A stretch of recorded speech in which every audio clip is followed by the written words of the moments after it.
Good morning. Good morning. Good morning, sir. Good morning. Good morning, Miss Karan. Good morning. Good morning. Good morning. Morning. ये क्या? Mister payment ने इतने जोर से चिल्ला के तुझे गुड मॉर्निंग किया और तूने जवाब ही नहीं दिया? अरे तू नहीं जानती, फौरन जवाब देने से आदमी की वैल्यू कम हो जाती है। अब मैं जवाब दूंगी। Good morning mister PM. Good morning. Good morning. साहब, सब लोग आपको हमेशा मिस्टर पेमेंट बोलते हैं, मगर सुधा मैम साहब आपको हमेशा पीएम क्यों बोलती हैं? Oh, PM means perfect man. Perfect man. ये पीएम का क्या मतलब है? पक्का मक्खी चूस, यानी कि महाकंजूस। Savings account? सेविंग्स। Savings? थोड़ी देर के लिए बैठ जाओ। Next. Savings account? Current. Current. देखा, उसने मेरे टोकन को अलग रख दिया, तेरे टोकन को चूम लिया। इसका मतलब है वो तुझसे बहुत प्यार करता है।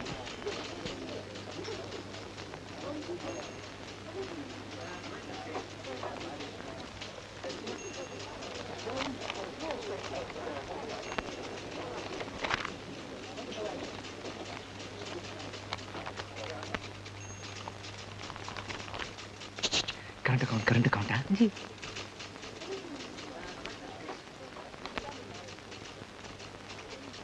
बहुत दिनों से सोच रहा हूँ तुमसे अकेले में मिलूं।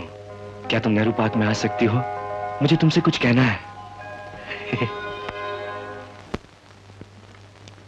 ला ला ला ला ला ला ला ला ला, कुछ कहने को आया था। ला ला ला ला ला ला ला।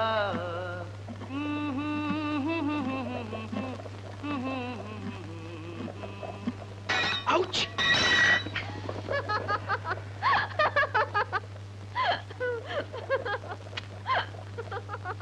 जिसका काम उसी को साझे। मगर यहाँ की बात कुछ और है। मिस्टर पेमेंट मिस करण का काम कर सकता है और करण पेमेंट का। क्यों? इसलिए मिस्टर पेमेंट मिस्टर बावर्ची बने हुए हैं।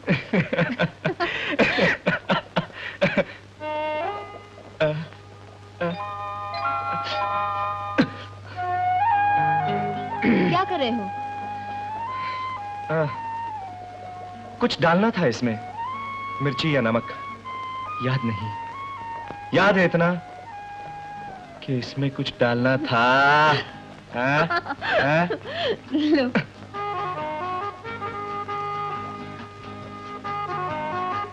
क्या कमी है? मिस्टर बावर्ची, इसमें नमक डालना है। तो डालिए। तुमसे किस पागल ने कहा है झंझट में पड़ने के लिए? आराम से किसी अच्छे होटल में खाना खा सकते हो। You're right, madam. लेकिन फॉर योर इंफॉर्मेशन, होटल का खाना मुझे बिल्कुल पसंद नहीं। वैसे महंगा भी पड़ता है और पैसे जाया करने का मुझे शौक नहीं। इसीलिए तो मैंने तुम्हारा नाम पीएम रखा है। पक्का मक्खी चूस, महाकंजूस। मैं कंजूस नहीं हूं सुधा, रुपया सोच समझ के खर्च करता हूं।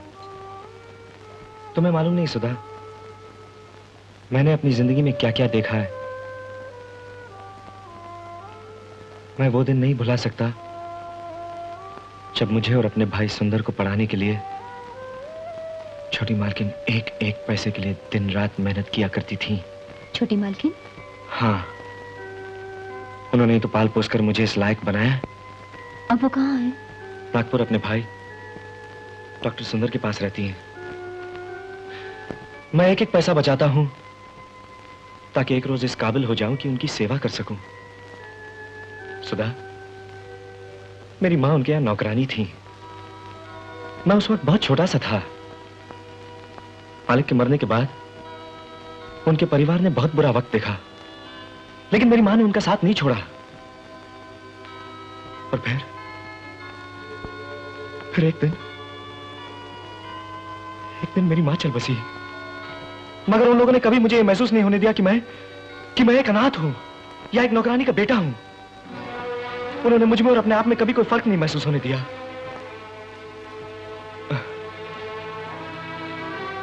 मालिक के मरने के बाद घर की सारी जिम्मेदारी उनकी बेटी के नाजुक कंधों पर आ पड़ी।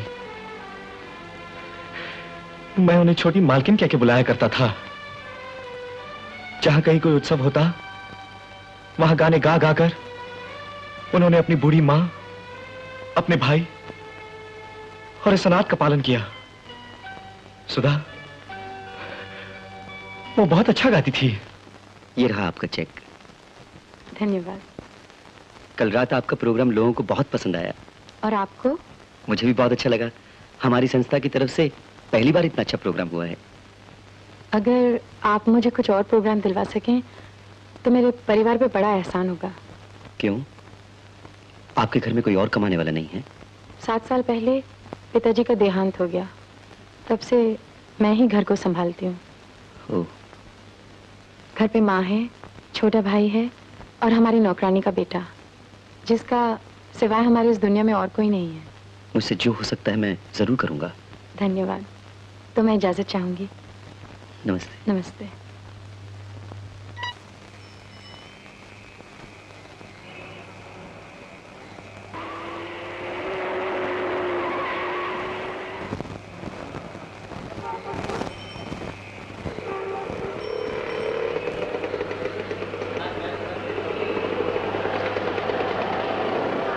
नमस्ते। नमस्ते।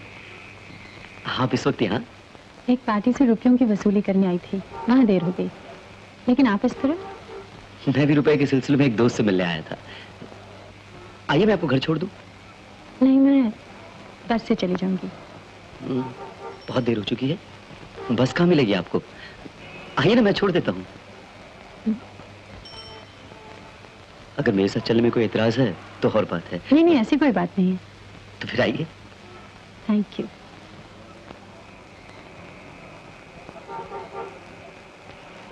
आइए, बैठिए, मैं अभी आती हूँ। हाँ जी। माँ कहाँ है? माँ, ये लो। कितनी देर कर दी तूने? पैसे वसूल करने में आखिरी बस भी निकल गई, इसलिए देर हो गई। तो क्या इतनी दूर से तू पैदल चली आई? नहीं। सर, अगर आप बुरा ना माने तो एक बात पूछूं? हाँ पूछो ना। आप कौन है सर? ये मिस्टर रामनाथ हैं, मैंने जिनका जिक्र किया था ना, वही अपने स्कूटर पे यहाँ लेकर आए हैं। आप क्या लेंगे? चाय, नमकीन? जी नहीं, कुछ नहीं, आप तकलीफ मत कीजिए। ये मेरा छोटा भाई सुंदर है। नमस्ते। और ये मैं शंकर हूँ। नमस्ते। नमस्ते। तुम दोनों इतनी देर तक पढ़ते हो? हम इम्तिहान की तैयारी कर रहे हैं। लेकिन इम्तिहान में तो अभी 2 महीने बाकी हैं। अगर हम अच्छे नंबर नहीं लेंगे तो छोटी मालकिन बुमा बुम करेंगी, इसीलिए हम अभी से मेहनत कर रहे हैं। अच्छा। कौन कौन सी क्लास में पढ़ते हो तुम दोनों? मैं मैट्रिक में हूँ। और मैं 6th में हूँ। हमेशा पहला नंबर आता हूँ। हाँ, कभी कभी ये भी पहला नंबर मार लेता है। अब पढ़ लिख कर तुम क्या बनना चाहते हो? डॉक्टर। मैं तो डॉक्टर नहीं बनूंगा, मैं तो किसी बैंक में खजांची बनूंगा। क्यों? क्योंकि मैं चाहता हूँ कि मेरे हाथ में बहुत सा रुपया हो। हमारे घर में रुपयों का घाटा है ना। शंकर। नहीं छोटी मालकिन। अच्छा तो मैं चलता हूँ। अच्छा बच्चों, मैं संगीत अकेडमी। मधु जी, आपने संगीत का इतना बड़ा इम्तिहान पास किया हुआ है जी। तो आप यहाँ के संगीत कला मंदिर में नौकरी की कोशिश क्यों नहीं करती? मैंने कभी सोचा ही नहीं। अरे आपके पास इतना बड़ा डिप्लोमा है, इतना अच्छा गाती हैं आप, आपको इधर उधर जाने की क्या जरूरत है? मैं समझता हूँ कोशिश करने से आपको नौकरी मिल सकती है। वहाँ की तनख्वाहें भी बड़ी अच्छी हैं। ऐसा हो जाए तो मेरे सारे क्लेश धुल जाए।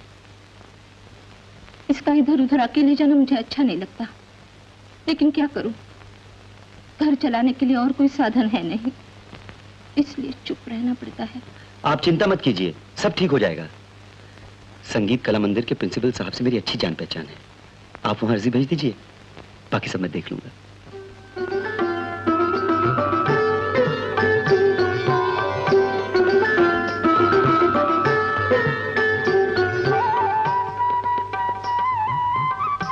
कैसा हुआ इंटरव्यू? अच्छा रहा।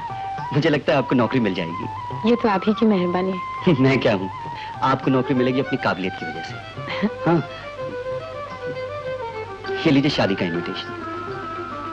आपकी शादी? नहीं, मेरी कहाँ, मेरी बहन की शादी है, जरूर आइएगा। जरूर आऊंगी। आइए शास्त्री जी, नमस्ते। आइए। नमस्ते भाई साहब, कैसे हैं आप? नमस्ते भाभी। What a marriage! What a marriage! Mr. Velatiram, son of Mr. Kharatiram. Stop it! मैं अपना इंट्रोडक्शन खुद देता हूँ. Mr. Ramnath, when I was born, मेरे मम्मी डैडी को मालूम पड़ गया था कि मैं अक्सर विलायत आया जाया करूँगा. इसलिए उन्होंने मेरा नाम विलायती राम रख दिया. वैसे न्यूयॉर्क और इंग्लैंड में मुझको विकी कहते हैं. Vicky. How do you do, Vicky? एक मिनट. प्रिंसिपल साहब नमस्ते. Thank you very much for coming. मैं कॉलेज के जमाने से आपके होने वाले ब्रदर इन लॉ श्यामलाल का गहरा फ्रेंड. मैं अभी न्यूयॉर्क से वापस आया तो मैंने श्यामलाल का वेडिंग कार्ड देखा. नमस्ते भाभी. नमस्ते धनंजय जी. आइए प्लीज. नमस्ते. मैं ये कह रहा था कि अभी न्यूयॉर्क से वापस आया तो मैंने श्यामलाल का वेडिंग कार्ड देखा. And I said I must go. I must attend this marriage. एक minute. I was coming. I said I must attend. What a speed! Full speed में car दौड़ाई and attended this marriage. I tell you, fantastic. What a marriage! What a friend! अभी बारात आने वाली है. अभी आइए ना. आइए बैठिए ना. आइए हल्दीराम जी आइए. नमस्ते. माफ कीजिएगा देर हो गई. नहीं कोई बात नहीं. बारात तो अभी आई नहीं है. कैसे हो तुम लोग? हाँ हम तो ठीक है. सर आपका ब्याह कब होगा? सॉरी. नहीं कोई बात नहीं है. बच्चा है. आप आइए ना. आपको सबसे मिलाता हूँ.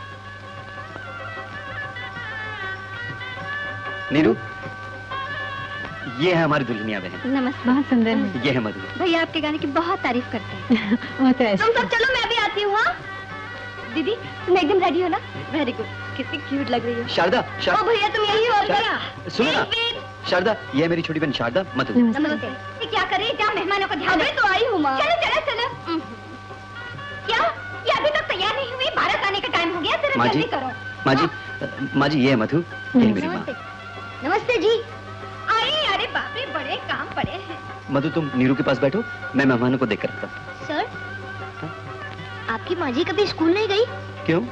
उन्हें ये भी नहीं पता कि नमस्ते का जवाब देना चाहिए. शंकर कुछ भी उल्टी सीधी बकता रहता है. मैं आता हूँ. ऐसे बोलते हैं क्या बड़ों के लिए कभी? मैं तो कहता हूँ रोज किसी ना किसी की शादी होती रहे. भक्तों की बात को संभालने के लिए कितने हाथ है. डैडी. हाँ. ओहो वहाँ बारात आ रही है और अभी तक आप ताशी खेल रहे हैं. अरे वहाँ तो बारात आ रही है. यहाँ जोकरों की बारात आ गई है. मुझे मालूम है कहाँ कैसे पहुँचना. चल अपना काम कर. चल. ये आपके डैडी हैं. आपको कोई एतराज है? नहीं फाइन. नमस्कार. क्या कर रहे हैं? Don't throw this, gentlemen. You throw this. मैं आपका son in law. तुम? I mean, आपके होने वाले दामाद का जिगरी दोस्त विकी. Lovely. और अपने don't. You pick it up this. इसको उठाइए, इसको रखिए and declare. अरे ठीक है बैठ जाते हैं. देखो डैडी बारात दरवाजे तक आ पहुंची. मेरी बेटी. मैं आपके होने वाले ब्रदर इन लॉ यानी कि होने वाले जीजा जी का जिगरी दोस्त. Excuse me. सुनिए मैं क्या कहना चाह रहा था. देखिए जो कुछ भी आपको कहना है जरा जल्दी कह डालिए. अरे सुनिए अगर आपको काम है तो जाइए. बाद में कह दूंगा. नहीं अभी आप कह ही डालिए. बाद में आप जाइए. ओम भूर्भुवः स्वाहा. ओम भूर्भुवः स्वगौरी बभूम्ना पृथिवी. Excuse me. यस मेरा एक काम करेंगे या? फरमाइए. बात क्या है कि शादी के झंझट से मैं बहुत बोर हो जाता हूँ. I am a very busy man. इतनी देर वेट नहीं कर सकता. अगर आप बुरा नहीं माने तो मेरी तरफ से अपने ब्रदर इन लॉ को ये प्रेजेंट दे देंगी. Okay I don't mind. Thank you. ये क्या है? ट्रांजिस्टर. Transistor imported. मैं चलाता हूँ. एक सेकंड देखिए. सुनिए. कितना खूबसूरत है. बहुत महंगा होगा. आपको पसंद है? हाँ रख लीजिए. मेरे पास तरह तरह की ट्रांजिस्टर है. बाल्टी में ट्रांजिस्टर, कचौड़ी में ट्रांजिस्टर, ग्लास में ट्रांजिस्टर, प्लेट में transistor. Okay bye. Excuse me. The present. एक बात कहूँ. फरमाइए. बिल्कुल हेमा मालिनी लगती है.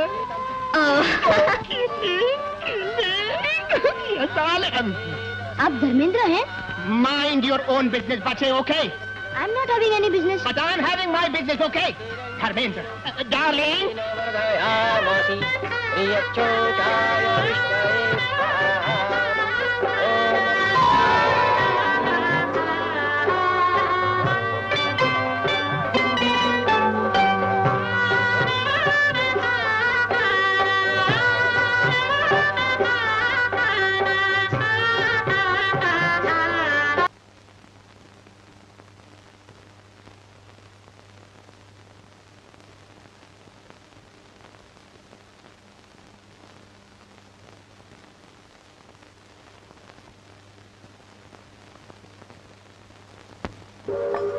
मधु जी, दीदी, दीदी। मधु जी आपको नौकरी मिल गई। ये रहा आपका अपॉइंटमेंट लेटर। मुबारक हो दीदी। Thank you. मुबारक हो छोटी मालकिन। लेकिन किस लिए? मुझे नौकरी मिल गई। माँ, मुझे नौकरी मिल गई। बेटा, तुमने हम पर बहुत बड़ा एहसान किया है। एहसान किस बात का माँ जी, ये तो इनकी काबिलियत का नतीजा है। वो लोग इसे डाक से भेजने वाले थे, मैंने प्रिंसिपल साहब से दरखास्त की कि मैं इसे खुद पहुंचा दूंगा। सर, आपको कैसे पता चला कि वो लोग डाक से भेजने वाले हैं? क्योंकि मैं वहां हर रोज जाया करता था। आप क्यों जाया करते थे? चलो चलो जल्दी शुरू हो जाओ, मेरे हाथ में खुजली हो रही है। उठाओ। खुजली तो होगी ही। आप इन पत्तों से खेलते हैं? Dirty पत्ता। अरे 5 साल से खेल रहा हूँ। इसीलिए हाथों में खुजली है। Throw them, throw them. I tell you, you throw them, all of them. I give you wonderful card. I give you imported. Imported. Made in America. I give you another imported. Hi, another. Made in Japan. Excuse me. Throw this. Doesn't suit your personality. आपकी personality के साथ नहीं जाता. I give you imported. I give you imported pipe. Made in Germany. I give you imported tobacco. Put inside it. Another black box. Imported. Made in England. Yeah. अंदर सांस को खींचिए. क्या pipe है, धुआं देखिए. पाइप नहीं, फैक्ट्री है. Your daughter, sir. Daughter. Hello. Good morning to you, beautiful. Very good morning. Daughter, Vicky बहुत अच्छा लड़का है. मेरे लिए imported tash, imported pipe, imported tobacco लेकर आया है. आपका imported कैसा है? जी? Transistor. Oh, really? It is an unforgettable present for me. सुनिए.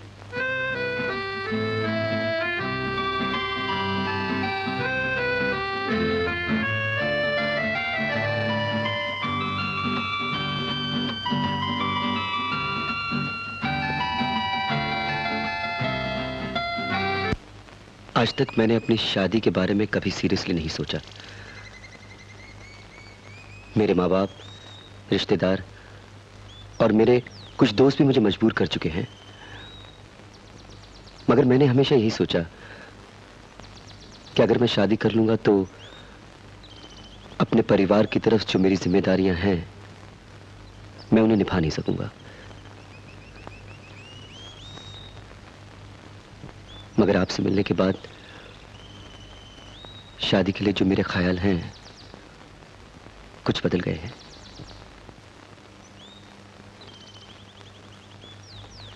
मेरी और आपकी जिम्मेदारियां भी एक जैसी हैं।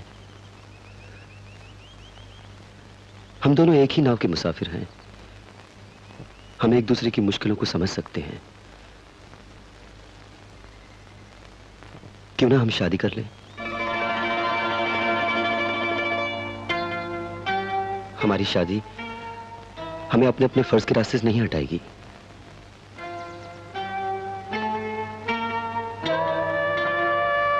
अगर आपको मेरी बात पसंद ना आई हो तो आप ना कह सकती हैं। जिन हालात में मैं हूं, मेरी पसंद नापसंद का सवाल ही कहां उठता है। मतलब?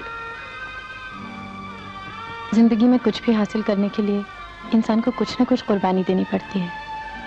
अगर मुझे अपने कर्तव्य में सफल होना है तो मुझे अपने अरमान, अपनी ख्वाहिशें, अपनी पसंद, इन सब चीजों का त्याग करना होगा। आपका मतलब है कि हमारी शादी आपकी जिम्मेदारियों के रास्ते में एक दीवार बन जाएगी? जी।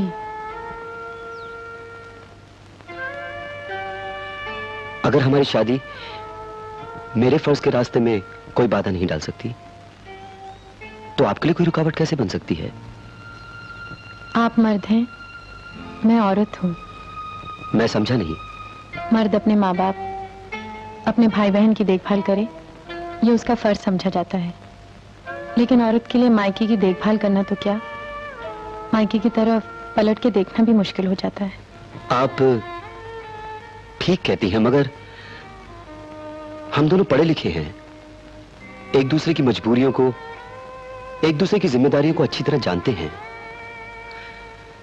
जब दो इंसानों की मंजिल एक है, क्या वो मंजिल तक पहुंचने का रास्ता एक साथ नहीं तय कर सकते? आप ही कमाती हैं, मैं भी कमाता हूं। आप अपनी तनख्वाह से अपने परिवार की जरूरतें पूरी कीजिए, मैं अपनी तनख्वाह से अपने परिवार की देखभाल करूंगा। मुझे सोचने के लिए कुछ समय चाहिए। लेकिन एक बात याद रखिए, अगर मेरी शादी होगी तो आप ही से होगी। मैं पूछती हूँ, हमारी इजाजत के बिना वो शादी कैसे कर सकता है?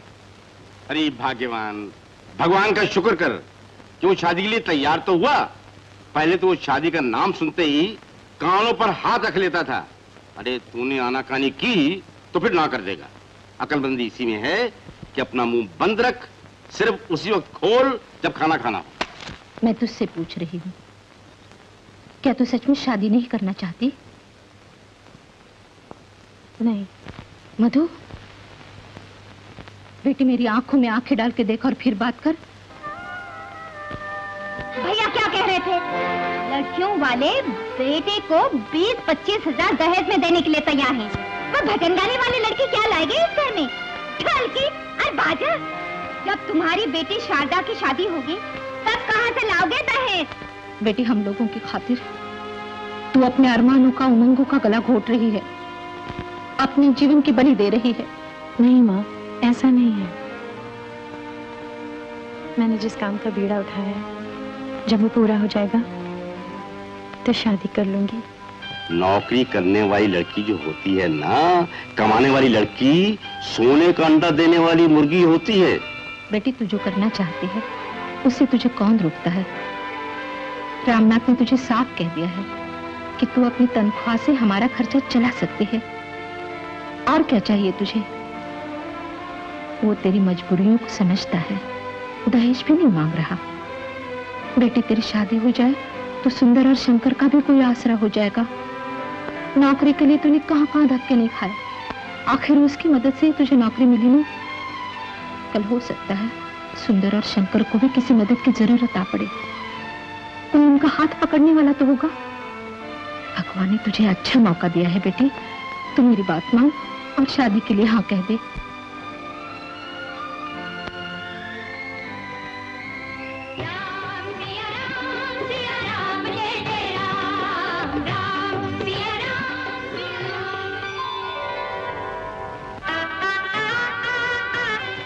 पहले तुम ये बताओ, इतने रोज तक कहाँ गुम थे?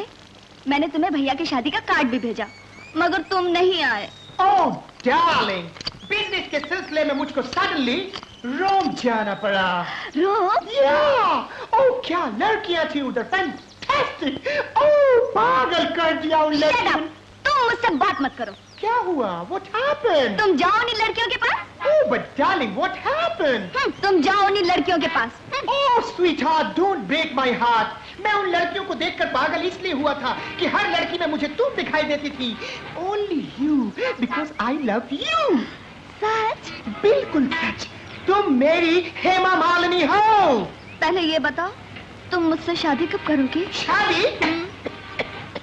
शादी फिक्स करना बड़ों का काम है, हमारा काम है प्यार करना। वो अपना काम करें, हम अपना काम करें। डार्लिंग, चुप चुप चुप, बैठो, तुम्हारे लिए चाय बनाती हूँ। नहीं रहने दीजिए माँ जी, हम लोग जरा जल्दी। हाँ माँ, फिर आएंगे कभी। लेकिन ये तनख्वाह तुम्हें इसकी जरूरत नहीं है। रख लीजिए ना माँ जी। माँ जी मेरी भी ये इच्छा है। पिछले जन्म में मैंने बड़े पुण्य किए होंगे जो तुम जैसा जवाई मुझे मिला। क्यों जी? जब से राम की शादी हुई है उसका रंग कुछ बदला बदला दिखाई देता है। पहले तो घर की हर चीज में ध्यान रखता था, अब उसे फुर्सत ही नहीं। जब देखो तब बहू के पीछे चक्कर लगाता रहता है। अरे भूल गई अपने दिन, हम भी तो तुम्हारे पीछे चक्कर लगाया करते थे। ये तो हमारी खानदानी शान है। खानदानी शान है सिर्फ चक्कर लगाने के लिए। मेरे माँ बाप ने इतना ढेर सारा दहेज दिया था, ये क्या लाई है पत्थर, घर में तो तनख्वाह तक नहीं देती। माँ, मैंने शादी मधु से की है, उसकी तनख्वाह से नहीं। मैंने ही मधु को इजाजत दी थी कि वो अपनी तनख्वाह अपनी माँ को दे दिया करे, और फिर हमें उसकी तनख्वाह की क्या जरूरत है? इस घर की जरूरतें पूरी करना मेरा फर्ज है। तुम चिंता क्यों करती हो? अरे चिंता कैसे न करूं? नीरू माँ बनने वाली है, उसकी पहली डिलीवरी है, घर में उसका लाना बहुत जरूरी है। तो ठीक है, ले आता हूँ। आओ नीरू। माँ नीरू आ गई। कैसे है? ठीक हूँ माँ, बिल्कुल ठीक हूँ। अरे कैसे है तू? नमस्ते पिताजी। कैसे हमारे जवाई राजा? डॉक्टर ने कहा है नीरू की डिलीवरी 4-5 दिन में हो जाएगी। दवाइयों की लंबी चौड़ी लिस्ट दे दी है। खैर वो तो मैं ले आऊंगा। तुम अगर 5-7 दिन ऑफिस से छुट्टी ले लो तो नीरू की देखभाल कर सकोगी। ठीक है, ले लेती हूँ, लेकिन एक शर्त पर। क्या? आज से 7-8 महीने बाद नीरू को 4-5 दिन मेरी देखभाल करनी पड़ेगी। क्या मतलब? नहीं समझे? आप बाप बनने वाले हैं। सच? क्या हुआ? कुछ नहीं, वो अचानक तुमने खबर सुनाई ना, इसलिए। बधाई हो। सूखी बधाई से काम नहीं चलेगा। ऑफिस से लौटते वक्त मिठाई लेके आइएगा। ले आऊंगा। जब रुपए कम पड़ते हैं तू मेरे पास ही आता है। पिछले कर्जे में से अभी 500 रुपए तुझ पे बाकी हैं। मेरे घर में कोई टकसाल थोड़े लगी है। देखो गोविंद, मैं तुमसे बहुत शर्मिंदा हूँ, लेकिन मैं बड़ी मुश्किल में हूँ। मेरी बहन की डिलीवरी होने वाली है और डॉक्टर ने कुछ जरूरी दवाएं लाने को कहा है। ठीक है ठीक है, ये सारी रकम जल्दी लौटा देना। मैं भी तुम्हारी तरह ऑफिस में काम करता हूँ।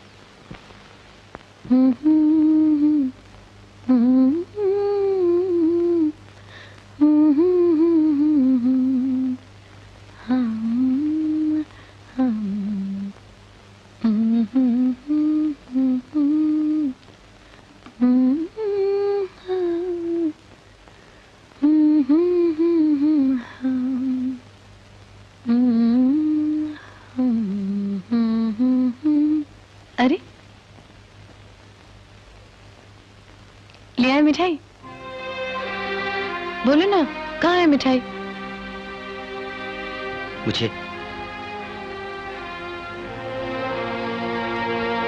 क्या हुआ? माफ कर देना मधु।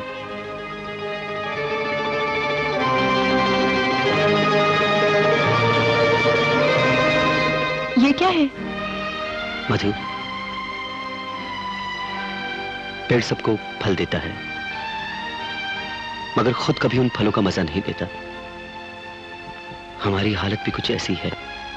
हमारा फर्ज दूसरों को खुशी देना है। अपनी खुशी के बारे में सोचने का हमें अभी अधिकार नहीं। ऐसी हालत में बच्चा पैदा होना अपने बच्चे पर जुल्म ढाने वाली बात होगी। इससे बेहतर है बच्चा पैदा ही ना हो। ये क्या कह रहे हैं आप?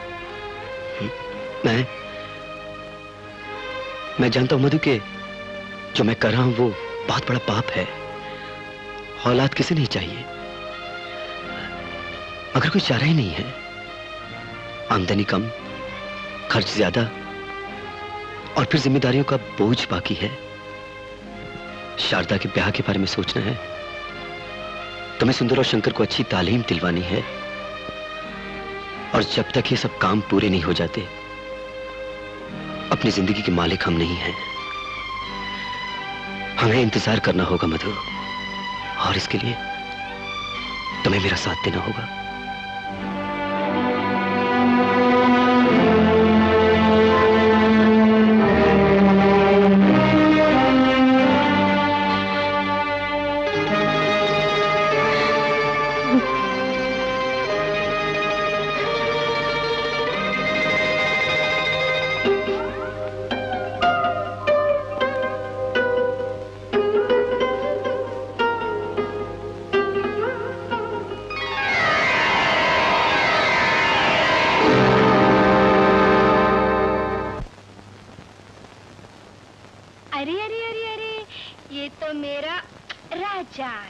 प्यारा प्यारा राजा मौसी के पास जाएगा? नहीं, किसके पास जाएगा? हाँ, मामा के पास जाएगा, मामी के पास जाएगा, हाँ, पापा के पास जाएगा, मेरा चंदा पापा के पास जाएगा, मेरा चंदा पापा के पास। ओली ओली ओली ओली।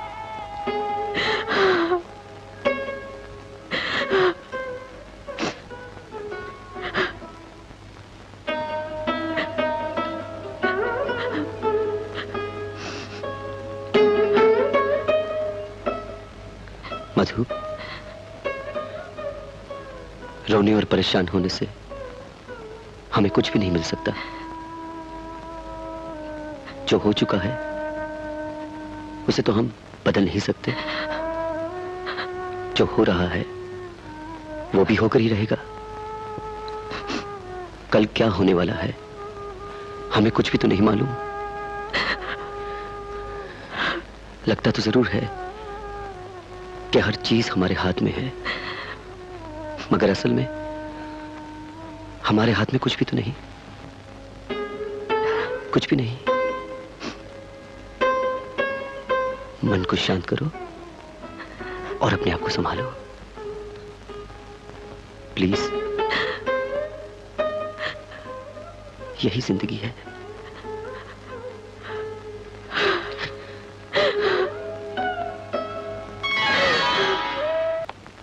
अब कैसी तबीयत है मधु? काफी कमजोर लग रही हो। नहीं, अब ठीक हूँ। मैं अपनी कार में तुम्हें घर छोड़ दूं? नो थैंक यू, मेरे पति आए हुए हैं लेने के लिए। अच्छा, थैंक यू। चलो बाहर चलते हैं। बहुत थक गई हूँ आज। इसलिए तो कह रहा हूँ बाहर चलते हैं, तुम्हारा जी बहल जाएगा।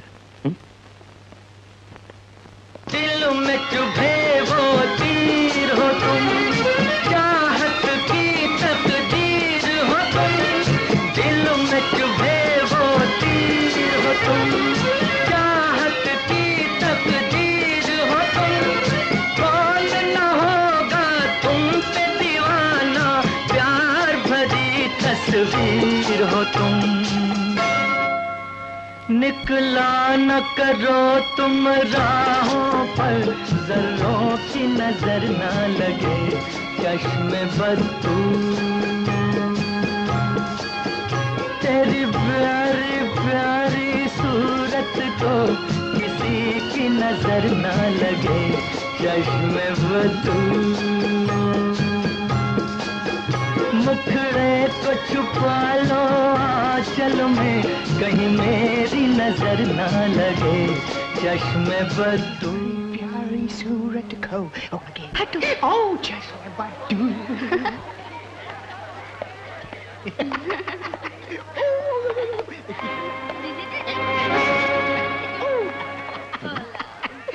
शारदा, चलो आइसक्रीम खाएं। Oh no, do it ice cream खाएंगे। बेशर्म हो गई है कि मैं, क्या करें आप? यहाँ सब लोगों के साथ। लेकिन इतनी बेशर्मी।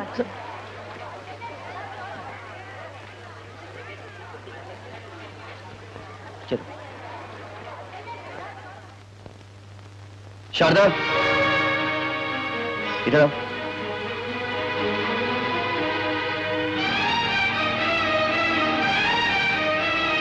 जी भैया।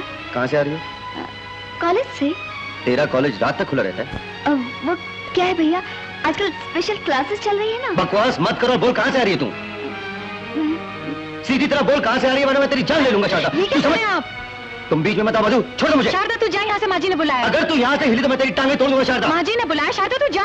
शारदा जाना। मधु, आप शोर मचा मचा कर पूरे घर को यहाँ इकट्ठा करना चाहते हैं, सारे मोहल्ले को सुनाना चाहते हैं क्या? ये बातें सुनकर माँ जी और पिताजी को तकलीफ नहीं होगी? धीरज से काम लीजिए, आराम से बैठ के सोचिए। उसे डांटने या मारने से बात हल हो जाएगी क्या? बड़ों की बड़ाई इसी में है कि छोटों की गलतियों को दरगुजर कर दे, तभी छोटों पे बड़ों का रोब रहता है। वो हमारी नाक कटवारी है और तुम चाहते हो चुप बैठा देखता रहूं। आखिर हुआ क्या? यही ना कि वो एक लड़के के साथ घूम रही थी। तुम इसे मामूली बात समझती हो? दुनिया इतनी गंदगी उछालेगी कि हम लोगों के लिए डूब मरने की बात होगी। आप बुरा न माने तो एक बात पूछूं आपसे? उस दिन मुझे नौकरी दिलवाने के लिए आप खुद एप्लीकेशन फॉर्म लेकर आए थे और आपने ही भरा था। फिर इंटरव्यू वाले दिन घंटा भर धूप में मेरा इंतजार करते रहे और फिर अपने स्कूटर पे घर तक छोड़ा था। उस वक्त किसी ने कुछ कहा था क्या? नहीं, मैं तो ऐसे ही पूछ रही हूँ। हम लोगों की बात कुछ और थी। कैसे कुछ और थी? हम एक दूसरे को पसंद करते थे, हम एक दूसरे से शादी करना चाहते थे। हो सकता है शारदा भी शादी करना चाहती हो। आप उसकी शादी करवा दीजिए ना। शादी करवा दीजिए ना। शारदा चाहती है, क्या वो लड़का चाहता है? उसका बाप चाहता है? लेकिन उसके लिए पूछ सकते ना, कौन सा पहाड़ तोड़ने वाली बात है। वो लड़का श्याम जीजा जी का दोस्त है, उनसे सलाह मशवरा करके लड़के से भी बात कर लीजिए, लड़के के पिताजी से भी। जब तुम लोग इतनी जिद कर रहे हो तो मानना ही पड़ेगा, लेकिन एक शर्त है मेरी। मैं बिजनेसमैन हूं, लड़के की तालीम पर मैंने 20,000 रुपया खर्च किया है, उसका सूद बनता है 10,000, यानी कुल मिला के 30,000 रुपए। तुम लोग विकी के दोस्त हो इसलिए सूद छोड़ दिया, लेकिन असल तो मिलना चाहिए। तुम्हें दहेज में 20,000 रुपए जरूर देने पड़ेंगे। माँ, इतने बड़े लोगों से रिश्ता जोड़ना हमारे बस का रोग नहीं है। हाँ, मेरा ब्याह तो एक रोग है। मैं तो कहती हूँ मेरी सारी जिंदगी एक रोग है। कहीं से मुझे थोड़ा सा जहर ला दीजिए, ये रोग भी खत्म हो जाएगा और आप सब लोग सुखी। शारदा बक रही है शारदा? हाँ, मैं तो बक रही हूँ। तुम तो भैया का ही साथ दोगी, क्योंकि भैया ने तुम्हें अच्छा पति जो ले दिया है, एमए वाला। तुम ही भैया की बहन हो, मैं कौन होती हूँ? बड़ी शान से कहा करते थे, जब तक मैं अपनी बहनों का ब्याह नहीं करूंगा, शादी नहीं करूंगा। और मुझे कहा करते थे, शारदा तुम्हारी शादी तो किसी कलेक्टर के साथ कराऊंगा। आखिर हुआ क्या? कहीं से वो दिखाई दे गई, उसने ऐसा जादू डाला कि बस अपनी शादी करके आंखें मूंद कर बैठ गए। मैं इसी दिन को रोती थी, मगर तुम बाप बेटे ने मेरी एक भी नहीं मानी। मेरा भाई भी बड़े रिश्ते लाया था, लड़कियों वाले 25 क्या 50,000 देने के लिए तैयार थे, मगर उस समय तुम्हारी समझ पर पत्थर पड़े थे, पत्थर। शादी भी की तो ऐसी लड़की से जो एक खोटा रुपया न ला सकी। अब बैठे भजन गा रहे हैं, बहन के दहेज के लिए रुपया कहाँ से लाऊं, रुपया कहाँ से लाऊं। अब बाप बेटे मिलकर ढोलकी बजाओ, ढोलकी। तुम्हारा मतलब है माँ कि मैं शारदा के दहेज का बंदोबस्त इसलिए नहीं कर सकता क्योंकि मैंने मधु से शादी की है? मैं किसी से भी शादी करता, मैं इतना कमीना नहीं हूं कि उन लोगों से शादी के लिए रिश्वत लेता। तुम लोग शारदा की शादी के बाद मुझ पर छोड़ दो। मैं शारदा का दुश्मन नहीं, बड़ा भाई हूं। हाँ, थोड़ा वक्त जरूर लग जाएगा, लेकिन मैं इसके लिए जो भी लड़का चुनूंगा अच्छा चुनूंगा और अपनी हैसियत के मुताबिक शादी ठीक से करूंगा। मेरी शादी विक्की से नहीं हुई तो मैं अपनी जान दे दूंगी। शारदा, ये क्या पागलों जैसी बातें कर रही है तू? ये सब मिलकर मुझे अंधे कुएं में धक्का देना चाहते हैं। इससे तो अच्छा है कि मैं खुद ही अपनी जान ले लूं। शारदा, तेरा ब्याह विकी से ही होगा। तू दहेज की फिक्र मत कर, इसका जिम्मा मैं लेती हूँ। हाँ भी। अगर ऐसा ना हुआ तो मैं अपनी जान दे दूंगी। तुम सब मिलकर मेरी जान ले लो, सबके दिल में ठंडक पड़ जाएगी। ये क्या कह रहे हैं आप? फिर और क्या कहूँ मैं? शांति से काम लीजिए, मेरी बात सुनिए। मेरे कान पक गए सुन सुन के। घर चलाने के लिए, सबको सुखी रखने के लिए, सबकी जरूरतें पूरी करने के लिए क्या क्या नहीं करना पड़ता है मुझे, क्या क्या जिल्लतें नहीं सहनी पड़ती है मुझे। कभी किसी को जरा सा भी ख्याल आया? वो कहती है वो मर जाएगी, तुम कहती हो तुम जान दे दोगी। अगर सारा खानदान ही मरने पे तुला है तो मेरे जिंदा रहने की क्या जरूरत है? जब आंधी आती है तो पेड़ के फल फूल और पत्ते गिर जाते हैं, शाखें डर से कांपने लगती हैं, लेकिन पेड़ डट के आंधी का मुकाबला करता है, अपनी जगह से टस से मस नहीं होता। अगर पेड़ भी उन कमजोर शाखों की तरह कांपने लगे तो अपनी जगह से गिर जाता है। घर का सारा बोझ आप पर है, आप ही वो पेड़ हैं जो कमजोर शाखों को अपने कंधे पे उठाए हुए हैं। अगर आप घबरा जाएंगे तो उन सबका क्या होगा? जब शाखें ही पेड़ को तमाचे मारने लगे तो पेड़ क्या करेगा? पेड़ वो भी सह लेता है क्योंकि वो पेड़ है, अपनापन कभी नहीं छोड़ता। ये बातें कहने में बहुत अच्छी लगती मधु, जरा इतना भी तो सोचो तुम। 20,000 रुपए चाहिए दहेज के लिए, कम से कम 10-15 हजार रुपए चाहिए शादी पर। इतना रुपया आएगा कहां से? आप ऐसा क्यों सोचते हैं? इतना पैसा आएगा कहां से? ऐसा क्यों नहीं सोचते पैसा आएगा कैसे नहीं? कोशिश करने से सब कुछ हो सकता है। आप कमाते हैं, मैं कमाती हूँ, फिर मेरा अपना घर है, उसे गिरवी रख के 15-20 हजार रुपया मिल सकता है। कुछ रुपया आप दोस्तों से उधार ले सकते हैं, कुछ रकम मैं इकट्ठी कर सकती हूँ। फिर भी कम पड़े तो आपका स्कूटर गिरवी रख सकते हैं। इतना कर्ज हम चुकाएंगे कैसे? जैसे जैसे जिम्मेदारियां कम होती जाएंगी कर्ज चुकाते जाएंगे। उसके लिए बहुत वक्त है हमारे पास, लेकिन इस वक्त शारदा की सारी जिंदगी का सवाल है, उसकी खुशी का सवाल है। उसके लिए अगर थोड़ी सी तकलीफ सहनी पड़ी तो हम सह लेंगे।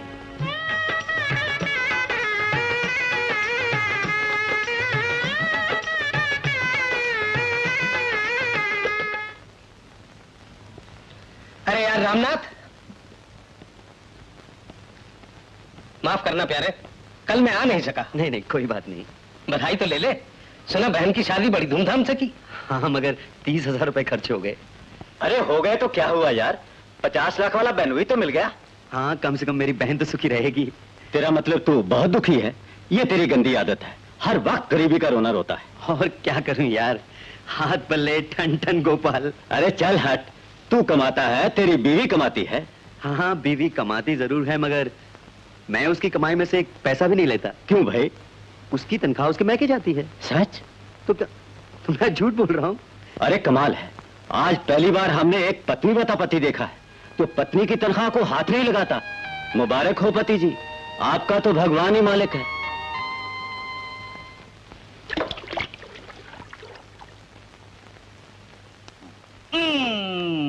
बादशाह हो गई, अपनी तो हो गई, गिनो। फिर गया फुलान। फुलान 2 रुपए और पहले के 9 रुपए 40 पैसे। अरे आ जाएंगे, पत्नी को बांटो। कैसे आ जाएंगे भाई, तुम जीतते हो तो नगद मांगते हो और हम जीते तो उधार करते हो। भैया महीने का आखिर है ना। अरे तुम्हें आखिर और शुरू से क्या, तुम्हारा तो बेटा भी कमाता है, बहू भी कमाती है। तो ये हिसाब है, खाने चने डिकार बादाम के। क्यों क्यों भाभी? अरे भैया तुमसे क्या छिपाऊं, इस घर का खर्च सिर्फ राम की तनख्वाह पर चलता है। और बहू? बहू? अरे वो तो महारानी है, महारानी। इस घर में बहू बनकर नहीं आई, मेहमान बनकर आई है। खाना पीना कपड़ा लत्ता सब यहाँ से, और वो जो कमाती है अपनी माँ को दे आती है। अच्छा, मैं यही सोचता था कि राम की शादी में दहेज इसलिए नहीं दिया क्योंकि बहू कमाती है और वो हर महीने की तनख्वाह तुम्हारे हाथ में रखेगी। सोचा तो यही था इस महापुरुष ने, हजारों और लाखों की बात करते थे। सोचा तो मैंने भी था, लेकिन राम ने उसे इजाजत दे दी। अब मैं राम को डांटूं? दूध पीता बच्चा तो है नहीं, हमारा अन्नदाता तो वही है। देखो भैया, महीने के 20 तक अन्नदाता पे घर चलता है, उसके बाद दाता की मेहरबानी पर घर का इतना किराया देना पड़ता है और खाने वाले इतने लोग। उधर बहू के घर में एक वो बुढ़िया है और वो 2 छोटे छोटे बच्चे। मैंने ये सुना है भैया, वो बुढ़िया है ना, प्याज पे रुपया देती है। यहाँ कितनी मुसीबतें हैं, कितनी तकलीफें हैं, इसकी चिंता तो बहू को है ही नहीं। बस उधर से सिर्फ एक ही फिक्र रहती है कि कब तनख्वाह मिले और वो ले जाके अपनी माँ के हाथ में रखे। रामनाथ को किसी तरह समझाना चाहिए। औरत तो मोम की नाक है, जिस तरफ मोड़ो मुड़ जाती है, सिर्फ मोड़ने वाला चाहिए।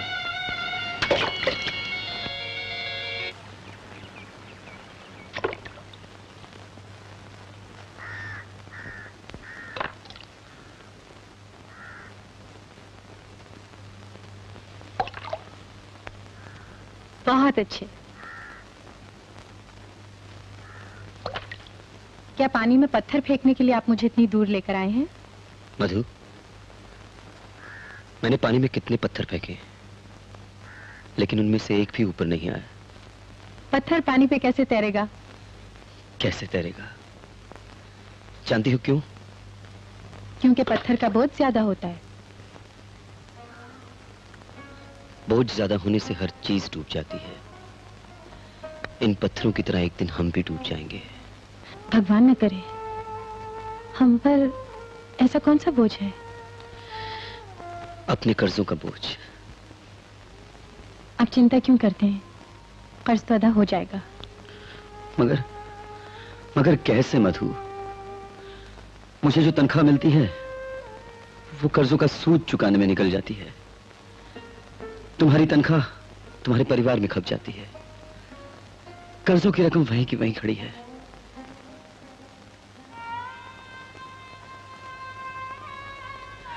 तुम अगर मुझे गलत ना समझो तो एक बात कहूं।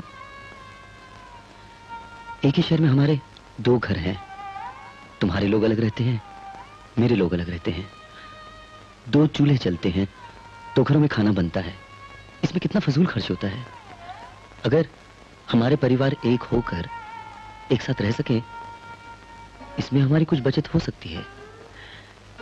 तुम अपना घर भी किराए पर दे सकती हो, जिससे हमें 150-200 रुपया महीना किराया मिल सकता है। इस तरह हम कुछ बचा सकते हैं। तो इसमें इतना परेशान होने की क्या बात है? आप जो कह रहे हैं ठीक ही तो है।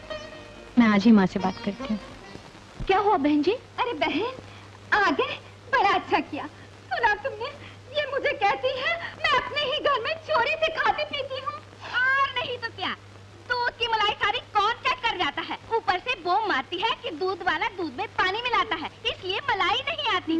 बहू ने ओवल्टीन का डिब्बा लाके रखा था, आते जाते फंकी कौन मार जाता है। बंद कर, ये मेरा घर है, जो चाहे मैं करूँगी। घर की मालकिन तुम्हारी तरह चोर नहीं होती। ज्यादा बकेगी ना तो जुबान खींच। बहन जी शांत हो जाइए बहन जी।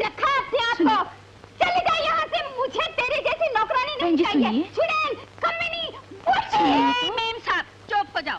अब मैं समझ गई, तो मुझे घर से निकालने पे क्यों तुली हुई हो। ये मेम साहब जो आ गई है ना, नौकरानी की तनख्वाह बचाने के लिए ये आपसे काम लेगी। राम राम राम राम। सुना बहन, ये मुंबई नौकर भी मुझे इज्जत नहीं देते। ब्लड प्रेशर की मरीज हूँ ना, कुछ काम नहीं कर सकती। नौकरों को मुंह नहीं लगाना चाहिए। आप चिंता मत कीजिए, मैं सब देख लूंगी। नहीं नहीं, तुम मेरी समझन हो, इस घर में रहने आई हो, भला घर का काम तुम्हें कैसे दे सकती मैं अपने घर में काम नहीं करती थी क्या? हम लोग यहीं रहने के लिए आ गए हैं, तो ये घर हमारा नहीं है? वाह वाह बहन, तुम्हारा दिल तो दया का भंडार है, भंडार। आप आराम कीजिए, जाइए। तुम कहती हो तो आराम करना ही होगा।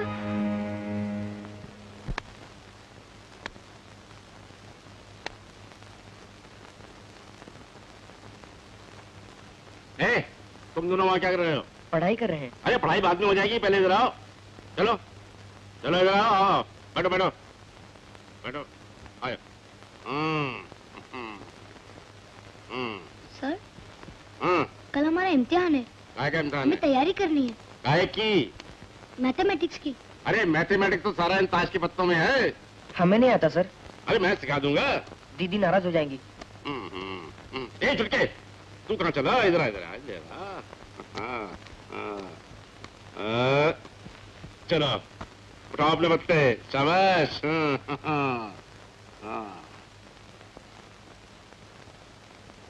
अब पिल्ले इधर आ, पत्ते उठा। देखिए सर, मैं कोई पिल्ला विल्ला नहीं, आपकी तरह एक इंसान हूँ और मेरा नाम है शंकर। मुझे शंकर कहकर पुकारिए। अरे वाह, बात तो ऐसे करता है जैसे किसी डिप्टी कलेक्टर का बेटा हो। देखिए सर, आप मुझे इज्जत से पुकारेंगे तो मैं भी आपको इज्जत दूंगा। Give respect and take respect. अरे आँख किसे दिखाता है? तू चीज क्या है? एक मामूली नौकरानी का बेटा ही तो है ना। मगर सर ने इसे ऐसे सर पर चढ़ा रखा है जैसे ये नौकरानी का बेटा नहीं, जैसे लाट साहब का है। ऐसा न कहिए माँ जी। अब तू इसकी मदद कर रहा है। चल बैठ, बैठ उधर। क्यों रे, सारा दिन इतना खाना खाता है, जरा सा काम करते हुए तेरे हाथ टूटते हैं। खाना तो आप भी खाती हैं, वो भी असली घी का। आप क्या करती हैं? हाँ,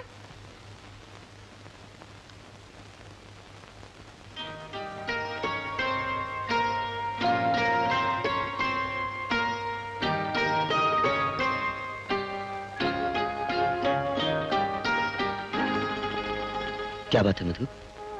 हाँ, कुछ नहीं। कुछ तो है। वो तबीयत कुछ ठीक नहीं। तो छुट्टी ले लो ना आज। नहीं, उसकी जरूरत नहीं। अच्छा मैं चलता हूँ। सुनिए, ऑफिस से लौटते वक्त मेरे लिए वो गोलियां ले आइएगा। कौन सी गोलियां? वही जो पहले भी आप लाए थे। मधु, उन गोलियों की फिर से जरूरत आ पड़ी। मुझे शर्मिंदा मत करो मधु। उस दिन मैंने हालात से घबराकर बहुत बड़ी भूल की, मगर अब मैं वो गलती कभी नहीं करूंगा। मैं फिर से अपने बच्चे का कातिल नहीं बनूंगा। अपने बच्चे की खातिर मैं हालात का मुकाबला करूंगा। उस दिन जो मुझसे हुआ उसके लिए मुझे माफ कर दो मधु, मुझे माफ कर दो।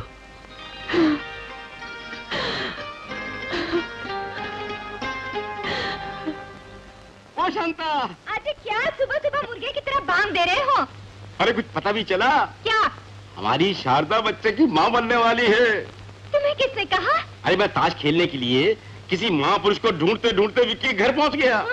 वहाँ पता चला उनके घर में एक महापुरुष पैदा होने वाला है। अरे वाह, कितनी अच्छी खबर सुनाई है तुमने। लड्डू खिला, लड्डू। अभी खिलाती हूँ। माँ, माँ आज तुम्हें मैं लड्डू खिलाऊंगा। अरे तुझे कैसे खबर मिली?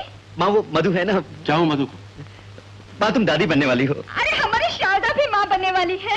अच्छा? हाँ मधु? अच्छा, देखो देखो। हाँ? जाकर जल्दी से शारदा को कहना कि घर में ज्यादा काम न करे, वजन न उठाए और इन दिनों में पूरा आराम ले। जा जा जल्दी से जा। अच्छा, जल्दी। 2 लड्डू ले, 2। शरारती कहीं के।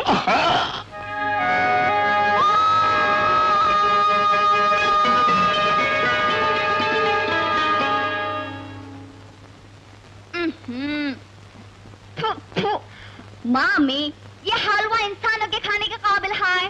क्यों बेटी, पहले तो तू बड़े मजे से खाया करती थी। हाँ, खा लिया करती थी क्योंकि और कुछ मिलता ही नहीं था। मामी, हलवा कम से कम बादाम पिस्ता डालकर देसी घी में तो बनाया होता। ऐसी बात तो नहीं कि खरीद नहीं सकते। भैया कमाते हैं, भाभी कमाती है। मैंने इसे थोड़ा सा चख भी लिया। कहीं होती मेरी ननद जी तो इसे सूंघकर ये प्लेट कुत्तों के आगे रख देती। पता है मम्मी, वहाँ के कुत्ते भी नहीं खाते अगर उन्हें चीज पसंद ना हो, क्योंकि वहाँ के कुत्ते इम्पोर्टेड है ना। इम्पोर्टेड है ना। उन कुत्तों को शुरू से अच्छा खाने की आदत पड़ी है। ये ले शारदा। ये क्या है? आउची, नेओ नेओ नेओ, मुझे नहीं चाहिए। क्यों? चाय पीने से बच्चे का रंग काला हो जाता है। मेरी ननद जी कहती है कि मैं सिर्फ सेबों का ही रस पिया करूं। बढ़िया है, ननद की गाती रहती है। मामी, तुमने मेरी शादी में जो मेरी ननद जी को साड़ियाँ दी थी वो बिल्कुल झाली की तरह धागा धागा थी। अच्छा। उन्होंने साड़ी उठाकर नौकरानी को दे दी। मामी, जब मेरी गोद भराई की रस्म करोगी तो मेरी ननद जी को भारी वाली साड़ी लेकर देना। ये इम्पोर्टेंट, नहीं तो उस घर में मेरी क्या इज्जत रहेगी। मेरी गोद भराई की रस्म क्या करोगी मम्मी? अभी सोचा नहीं बेटी, राम आएगा तो पूछ के बताऊं। इसमें पूछने की क्या बात है? करोगी या नहीं? इसमें नाराज होने की क्या बात है?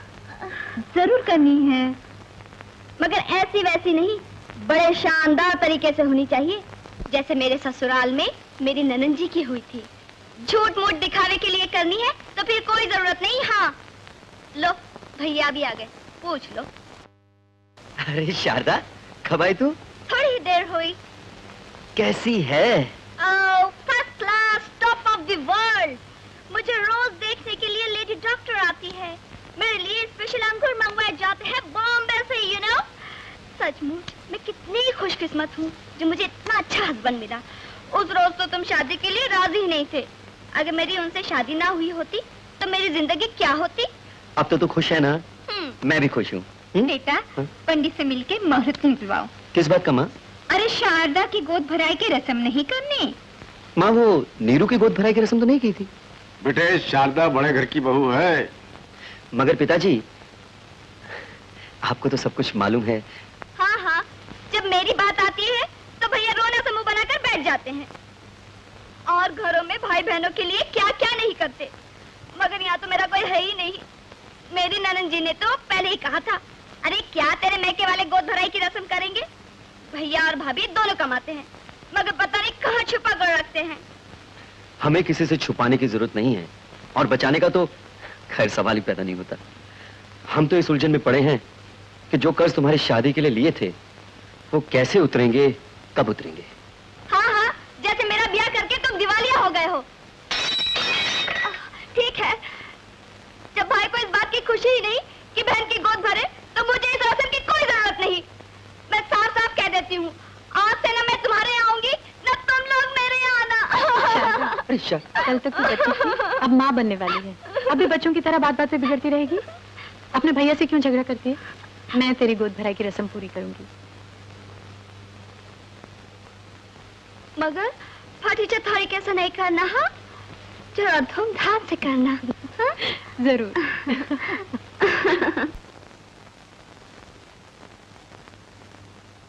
शांता, शांता, शांता, अरे हम लोगों को कार लेने आई है। हाँ? शारदा डिलीवरी के लिए अस्पताल पहुंच गई। अरे हमारे लिए कार आई है। अच्छा अच्छा, बहन, ओ बहन, अरे हमारे लिए कार आई है, कार। देखो ऐसे करना, हम लोग अभी शारदा को देखने हॉस्पिटल जा रहे हैं। तुम घर का ख्याल रखना। दरवाजा अंदर बंद कर लेना। हाँ हाँ हाँ हाँ, मैं भी आता हूँ। बड़ी मालकिन, आइए ना। क्या बात है, जल्दी आइए। वो क्या लेकिन?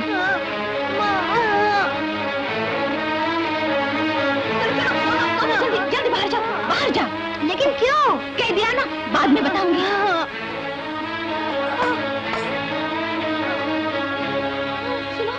सुंदर, सुंदर, अपने जीजा जी के ऑफिस में जाना, कह देना जल्दी घर आ जाए।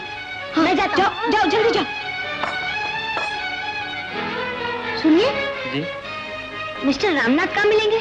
अभी अभी अस्पताल गए अपनी बहन को देखने के लिए। सुंदर, क्या है माँ? तू मामा बन गया। सच? चल अंदर चल देख। बड़ी मालकिन, क्या हुआ? वो ऑफिस में नहीं है, शारदा आंटी को देखने हॉस्पिटल गए हैं। अच्छा, आ जाएंगे। चल तू अंदर चल। पार्वती बहन, अरे जल्दी से दरवाजा खोलो ना। अरे बहन, मेरी बेटी शारदा को बेटा हुआ है, बेटा। और मधु ने लड़की को जन्म दिया है। क्या? मधु ने लड़की हुई है। हाँ।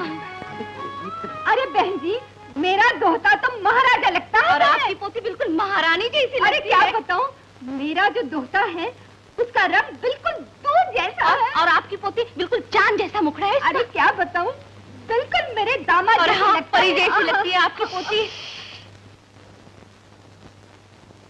लगता है अभी से पोती के साथ ताश खेलेंगे। देखो ना, बोले नहीं। माँ, माँ, दीदी, मैं पास हो गया। सच? First class. मुझे तुझसे यही उम्मीद थी। दीदी, तुमने मुझसे वादा किया था फर्स्ट क्लास आएगी तो तुम मुझे एमबीबीएस में दाखिल करवाओगी। मगर बेटे, जितना पढ़ लिया उतना ही काफी है। नहीं माँ, मैं डॉक्टर बनना चाहता हूँ। बोलो ना दीदी। फिक्र मत कर, तू जरूर डॉक्टर बनेगा। क्या हम उसे पढ़ा सकते हैं? जिनको पढ़ाई का शौक नहीं, जब उनको आगे पढ़ाने के लिए लोग हैं, तो जो पढ़ना चाहता है उसे आगे पढ़ाना हमारा धर्म है। मधु, सीढ़ी लगाकर इंसान को दीवार पर तो चढ़ाया जा सकता है, लेकिन सीढ़ी लगाकर कोई आसमान पर नहीं जा सकता। ऊपर चढ़ने की हिम्मत हो तो आसमान क्या, सीढ़ी लगा के इंसान स्वर्ग तक पहुंच सकता है। अगर तुम्हारी हिम्मत ने कहीं बीच में ही साथ छोड़ दिया तो वो बेचारा ना इधर का रहेगा ना उधर का।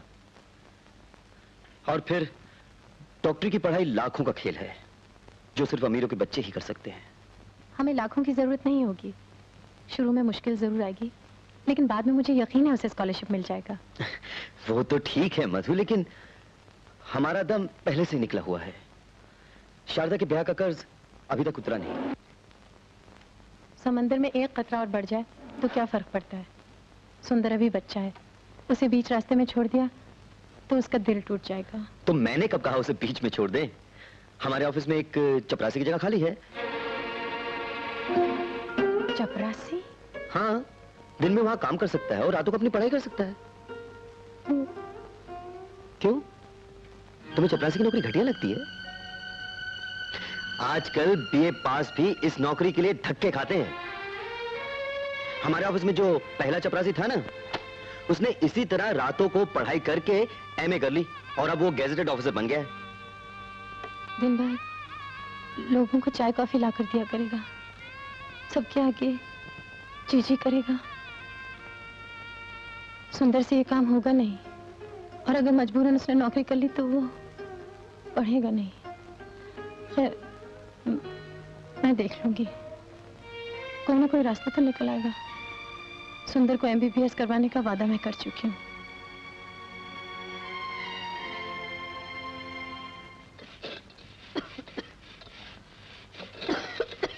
बड़ी मालकिन, आप छोड़िए ये काम। आप इस घर की नौकरानी है क्या? तू चुप रहे। मैं चुप नहीं रहूंगा। वो लोग खुद तो आराम से सोते और आपसे दिन रात काम करवाते और आपकी सेहत भी अच्छी नहीं। शंकर, बड़ी मालकिन, बड़ी मालकिन, बड़ी मालकिन, छोटी मालकिन, छोटी मालकिन, देखो बड़ी मालकिन को क्या हो गया? माँ, क्या हुआ? कुछ नहीं, गर्मी हो गई शायद।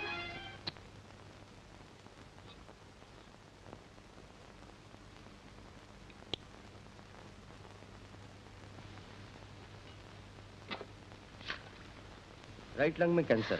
डॉक्टर, केस काफी सीरियस है, मगर रेडियम थेरेपी से ठीक हो सकता है। इलाज फौरन शुरू हो जाना चाहिए। कम से कम 3-4 हजार रुपए खर्च होंगे। मैंने तेरी मदद क्या की, अपने गले में फांसी का फंदा डाल लिया। आज कितने महीने हो गए? मैंने अपनी जिम्मेदारी पे तुझे 3000 रुपया हुंडी पे लेके दिया था। असल तो क्या तूने उसका ब्याज भी नहीं भरा। जब कहता हूं तो कोई बहाना कर देता है। वो हुंडी वाला सुबह शाम आकर मुझे उल्टी सीधी सुनाता है। आज मुझे एक पक्की बात बता दे, तू रुपया कब लौटाएगा? मुझे माफ कर दे नंदू, मेरी वजह से तुझे तकलीफ उठानी पड़ी। तो उस हुंडी वाले से कह दे कि 1 हफ्ते में उसका रुपया लौटा दूंगा। अगर ना लौटाया तो नतीजा अच्छा ना होगा, समझे?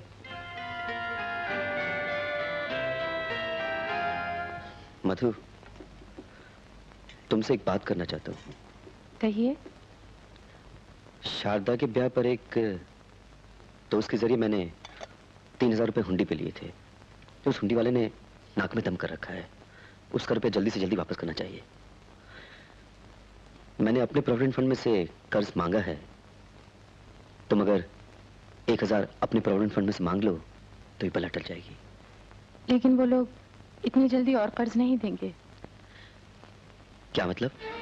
माँ को हॉस्पिटल में दाखिल करवाया है ना, उसके लिए 1000 रुपए कर्ज ले चुकी हूँ। रेडियम थेरेपी के लिए 3000 रुपए लगेंगे। डॉक्टर ने कहा है।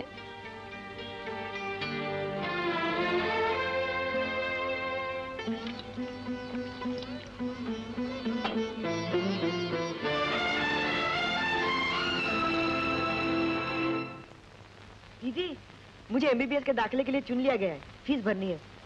कब तक? कल आखिरी तारीख है। अच्छा, मैं देखती हूँ। तूने 1 हफ्ता कहा था, आज 1 महीना हो गया। मैं चुप रहूं तो 1 साल भी हो सकता है। तुझे शर्म नहीं आती? जब लोगों के रुपए लौटाने की बात होती तो बड़े आराम से कह देता है तेरे पास कुछ नहीं, मगर अपनी फैमिली पर खर्च करने के लिए तेरे पास रुपए हैं। अपने साले को मेडिकल कॉलेज में दाखिल करवाने के लिए तेरे पास रुपए हैं। क्या कहा? मेरा साला मेडिकल कॉलेज में दाखिल हुआ है?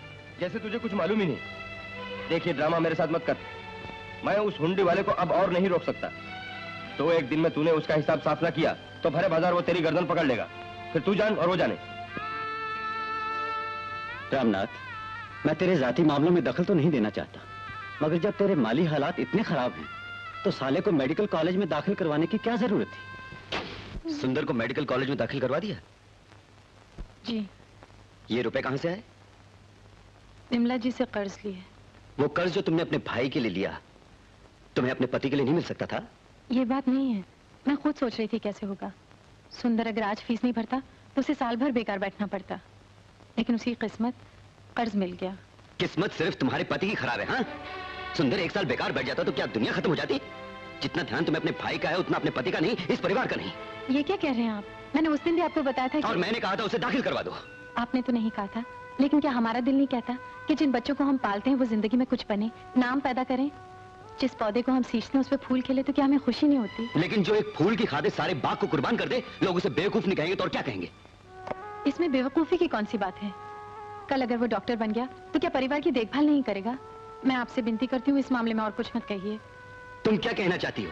बाकी सारी बातों में आज तक तुम्हें मैं ना करता आया हूँ।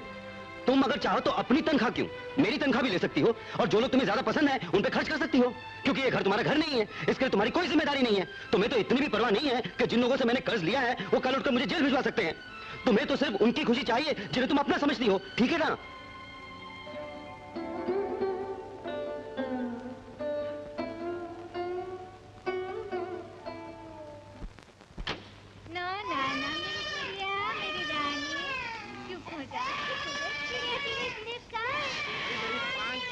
मेरी माँ, आप चुप हो जाना। लड़की ने तो आराम हराम कर दिया। ओहो।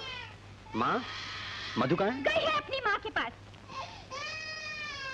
इसे साथ नहीं ले जा सकती थी? उसे कहाँ परवाह है? न उसे तेरी चिंता है न इस बच्चे की चिंता है। ये नसीबों जली तो किसी तरह पैदा हो गई है। ठीक है, अगर उसे तेरी देखभाल नहीं करनी है तो ना सही, कम से कम इस बच्चे की तो करे। जब देखो तो माँ के पास भागी रहती है। खुद जिसकी माँ है उसे उसकी चिंता ही नहीं, कूड़े की तरह फेंक जाती है। बेटा, बेटा, मैं आज तक कुछ नहीं बोला, हमेशा चुप रहा। लेकिन कब तक चुप रहूं? आखिर तेरा बाप हूं। बेटे, तूने अपनी मर्जी से शादी कर ली, हम कुछ नहीं बोले, जहर का घूंट पीकर रह गए। बेटे, तू सुखी होगा तो हम भी सुखी रहेंगे, लेकिन अगर यही सुख है तो भगवान जाने दुख क्या होगा। बेटा, अभी भी कुछ नहीं बिगड़ा, मेरी बात मान ले। तुझे यहाँ कर्ज वाले रोज रोज तंग करते हैं, ससुराल की परेशानियां रहती हैं। बेटे, जो तरक्की तुझे बदली की शर्त पर मिल सकती थी, जिसे तू हमेशा टुकराता रहा है, उसे मंजूर कर ले बेटे, सब ठीक हो जाएगा, सारी मुसीबतें टल जाएंगी। हाँ बेटा, बहू को तो उसका मायका जौं की तरह चिपका हुआ है। उसे इस जंजाल से निकालने का यही एक तरीका है। जब तक ये नहीं करोगे, बहू की समझ में नहीं आएगा कि वो एक पत्नी भी, एक माँ है। उसकी भी कोई जिम्मेदारी है अपने परिवार की तरफ।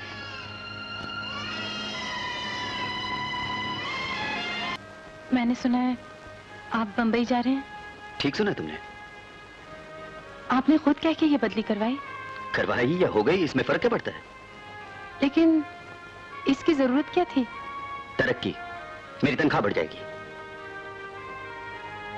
क्या वो यहाँ रह के नहीं बढ़ सकती? अगर बढ़ सकती तो मुझे वहां जाने की क्या जरूरत थी? आप इसे रुकवा नहीं सकते? वो किस लिए? मेरी नौकरी यहाँ है, मेरी माँ हॉस्पिटल में यहाँ है, शंकर और सुंदर यहाँ पढ़ते हैं। तुम जब हमेशा अपना ही सोचती हो, तो क्या मुझे एक बार भी अपना बुरा भला नहीं सोचना चाहिए? चलिए घर चल के बात करते हैं। बात यहाँ भी हो सकती है। यहाँ मेरी तनख्वाह मेरे लिए काफी नहीं है, मुझे तरक्की की सख्त जरूरत है। यहाँ घर का किराया तक देने के लिए मेरे पास रुपया नहीं है। वहां मुझे कंपनी की तरफ से फ्री मकान मिलेगा। पिछले 5 साल से मैं इसी तरक्की के लिए अपनी जान तोड़ता रहा हूं। अब क्या उसे ना कर दूं? तो फिर आप ही बताइए, मैं क्या करूं?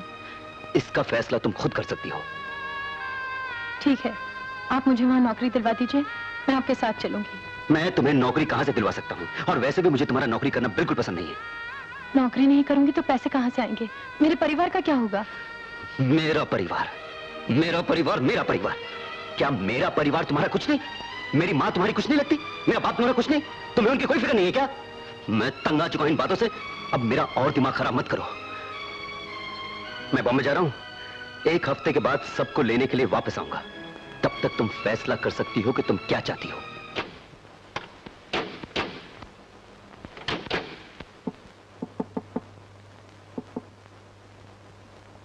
अरे राम, तुम आ गए? जीते रहो।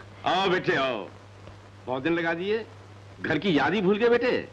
सफर कैसा रहा? जी ठीक रहा। अच्छा, जीते रहो बेटे। बंबई में घर मिल गया? जी पिताजी, हम लोग कल ही बॉम्बे जा रहे हैं। अच्छा माँ, तुम सफर की तैयारी करो। अच्छा, वो कमरे में नहीं है। आजकल वो ज्यादातर अपनी माँ के पास रहती है, अस्पताल में। अरे अभी भी सफर करके आया है, इसे पानी वानी तो पूछो। बेटे से नहीं कहेंगे तो किससे कहेंगे? बेटा, जब से तुम गए हो यही होता रहा है। बेटा कभी कभी आती है, शक्ल दिखाती है और चली जाती है। किरण कहाँ है? उसे भी साथ ले गई है।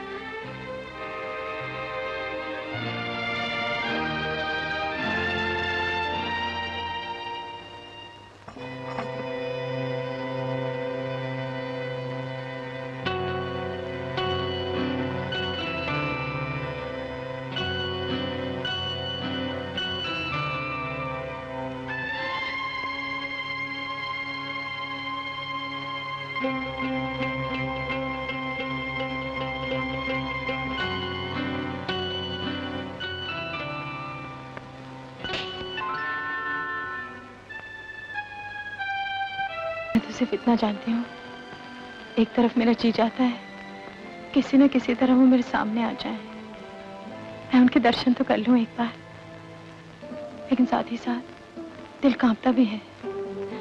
अगर वो मेरे सामने आ गए तो मुझे पहचाने की भी या नहीं, मुझसे बात भी करेंगे या नहीं? मुझे अपनी बेटी से मिलने देंगे भी या नहीं?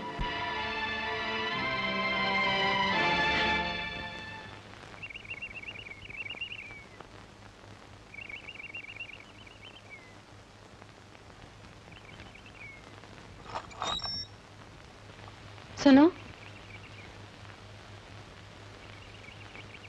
तुम किसके यहाँ काम करते हो? रामनाथ जी के। साहब हैं घर पर? साहब तो माँ जी और पिताजी को लेकर अस्पताल गए हैं। क्यों? माँ जी अंधी है ना, पिताजी अपाहिज, महीने में एक बार अस्पताल जाना पड़ता है। ओह, साहब की बेटी? वो घर पे है।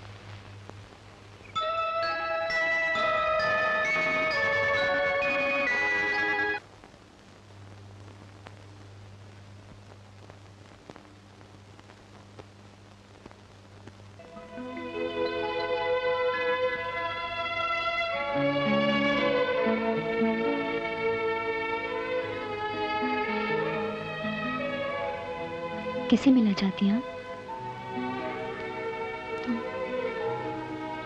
तुम किरण हो ना? लेकिन ये तो मेरे बचपन का नाम है, आप कैसे जानती हैं? तुम्हारा ये नाम मैंने ही तो रखा था। क्या? दादी तो कह रही थी ये नाम मेरी माँ ने रखा था। हाँ, वो उस वक्त मैं वहां मौजूद थी। दादी ने मेरा नाम बदल के सुधा रख दिया। लेकिन आप कौन हैं? बेटी, मैं तुम्हारी माँ की सहेली हूँ। तो आप बाहर क्यों खड़ी हैं? अंदर आइए ना, बैठिए।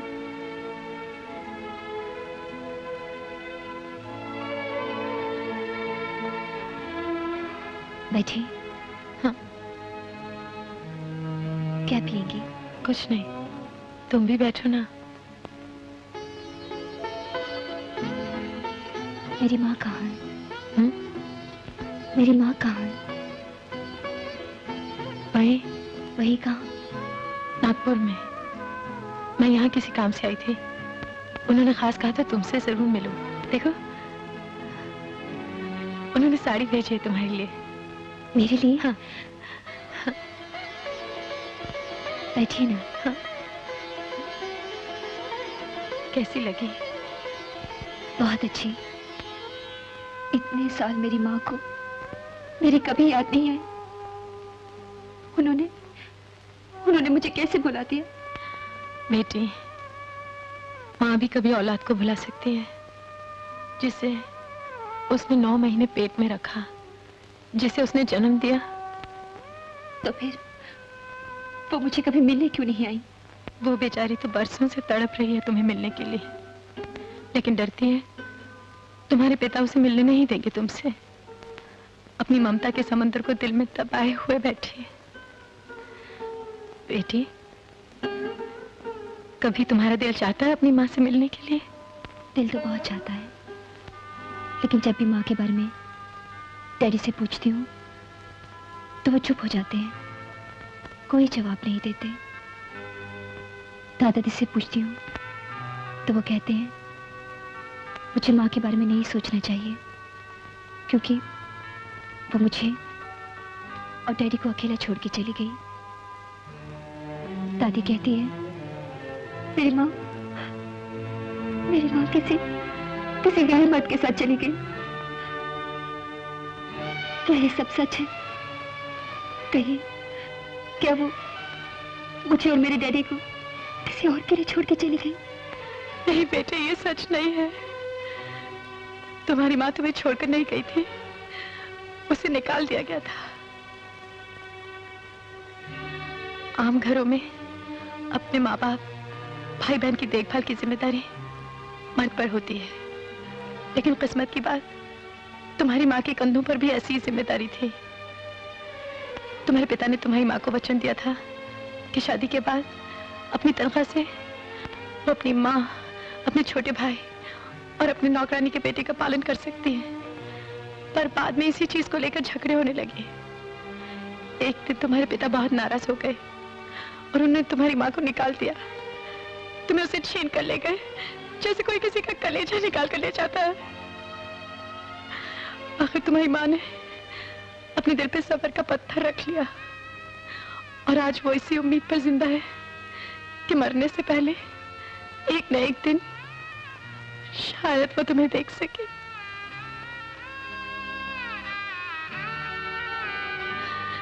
बस बेटे, यही सच है, यही है तुम्हारी माँ की कहानी।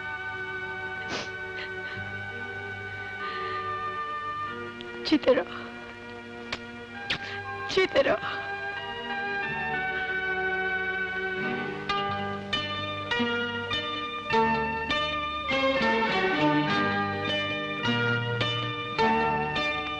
उन्होंने हम लोगों की खातिर जो कुर्बानी दी है उसका बदला हम कभी नहीं चुका सकते। न मैं न सुंदर, 100 जन्म ले तो भी नहीं, तो भी नहीं।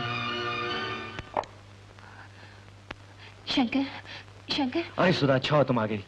सुंदर यहाँ गवर्नमेंट हॉस्पिटल में आ गया है, उसे मकान मिल गया, छोटी मालकिन उसके साथ है, मैं भी वहीं जा रहा हूँ। जल्दी चलो ना शंकर।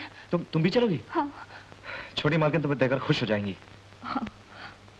और जब उनको ये पता चलेगा कि मैं कौन हूँ तो वो खुशी से फूल ही नहीं समाएंगी। मगर तुम्हारा उनसे? शंकर, वो मेरी माँ है। कैसे बताती? 20 बरस हो गए। इतनी सी बच्ची थी जब मुझे उससे अलग किया गया।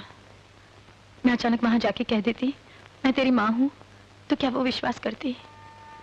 विश्वास कर भी लेती तो क्या स्वीकार करती मुझे? उन्होंने उसके मन में मेरे खिलाफ न जाने कैसा कैसा जहर भर रखा है। मैं उस पर अपना आप जाहिर कर देती और वो मुझे धुतकार कर निकाल देती तो? नहीं माँ, नहीं।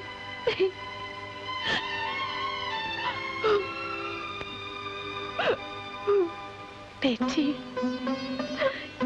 किरण, किरण मेरी बेटी है।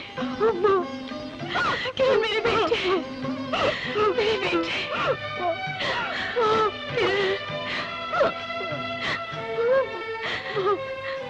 बेटी, इसमें गलती तेरी है राम। तूने सुधा को बहुत ढील दे रखी है।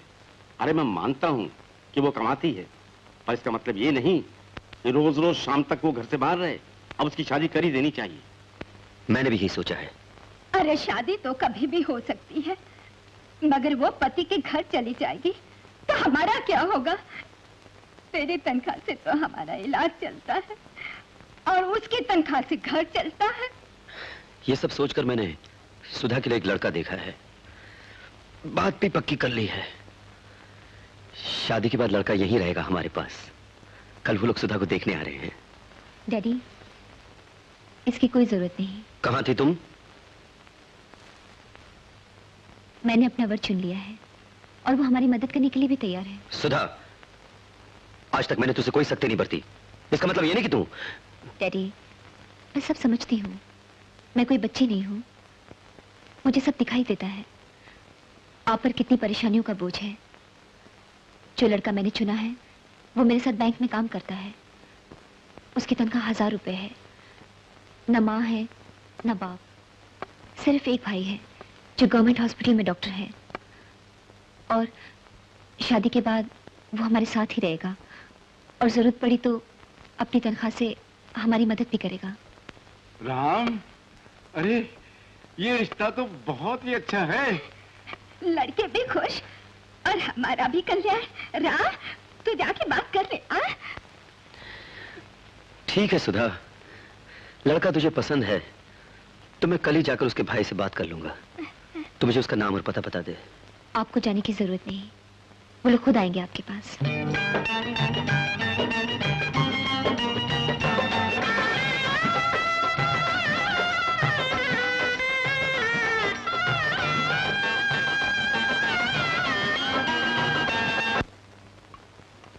बस बस बस। अरे सुधा जी? शंकर नहीं आया अभी तक? पता नहीं डैडी, मेरी तो आज छुट्टी थी। शायद कोई काम निकल आया होगा। आप खाइए। सुधा जी? आ ही गया। सुधा, मुबारक हो। किस बात की? बहुत अच्छी खबर लाया हूँ। फादर इन लॉ, पहले मुंह मीठा कीजिए आप। कुछ बताइए भी तो सही। मुझे प्रमोशन मिल गई है। प्रमोशन मिल गई है? हाँ, और प्रमोशन के साथ साथ मेरा ट्रांसफर भी हो गया। ट्रांसफर? हाँ ससुर जी, ट्रांसफर। सुधा, तुम जल्दी से तैयारी शुरू कर दो, हमें 1-2 दिनों में जाना होगा। लेकिन मैं कैसे जा सकती हूँ? मेरी तो नौकरी यहाँ। मैंने तुम्हारे ट्रांसफर के लिए बहुत कोशिश की, लेकिन वो मैनेजर साहब कहने लगे कि 2 साल तक मुमकिन नहीं है। 2 साल? हाँ सुधा, 2 साल। और तुम तो जानती हो मैं तुम्हारे बिना 2 दिन भी नहीं रह सकता। तो फिर क्या करना चाहिए? क्या करना चाहिए? नौकरी छोड़ो, चलो मेरे साथ। राम, सुना तूने क्या कह रहा है? राम बेटा, सुधा नौकरी छोड़कर कैसे जाएगी? अरे नौकरी नहीं छोड़ेगी तो मेरे साथ कैसे जाएगी? अरे मैं जाने की जरूरत भी क्या है, हम चाहें तो तुम्हारी ट्रांसफर रुकवा सकते हैं। कमाल कर रहे हैं आप ग्रैंडफादर इन लॉ। पिछले 5 सालों से मैं इस ट्रांसफर के लिए जान तोड़ रहा हूँ। अरे भाई, इस ट्रांसफर का फायदा क्या है? ओहो, तरक्की, प्रमोशन, मेरी तनख्वाह बढ़ेगी और बैंक की तरफ से मुझे फ्री मकान भी मिलेगा। अरे अगर तुम दोनों चले गए तो हम सबका क्या होगा? हम कहाँ जाएंगे? कहाँ जाएंगे? आप यहीं रहेंगे और कहीं नहीं जाएंगे। तुम तो जानते हो बेटा, मेरी तनख्वाह माँ और पिताजी के इलाज पे चली जाती है। सुधा की तनख्वाह से घर चलता है। अगर सुधा नौकरी छोड़कर चली गई तो हमारे परिवार का क्या होगा? मैं आपके परिवार को देखूं या अपने भले को? आपके परिवार का क्या होगा उससे मेरा कोई वास्ता नहीं। तुम्हारा ना सही, मेरी बेटी का तो है।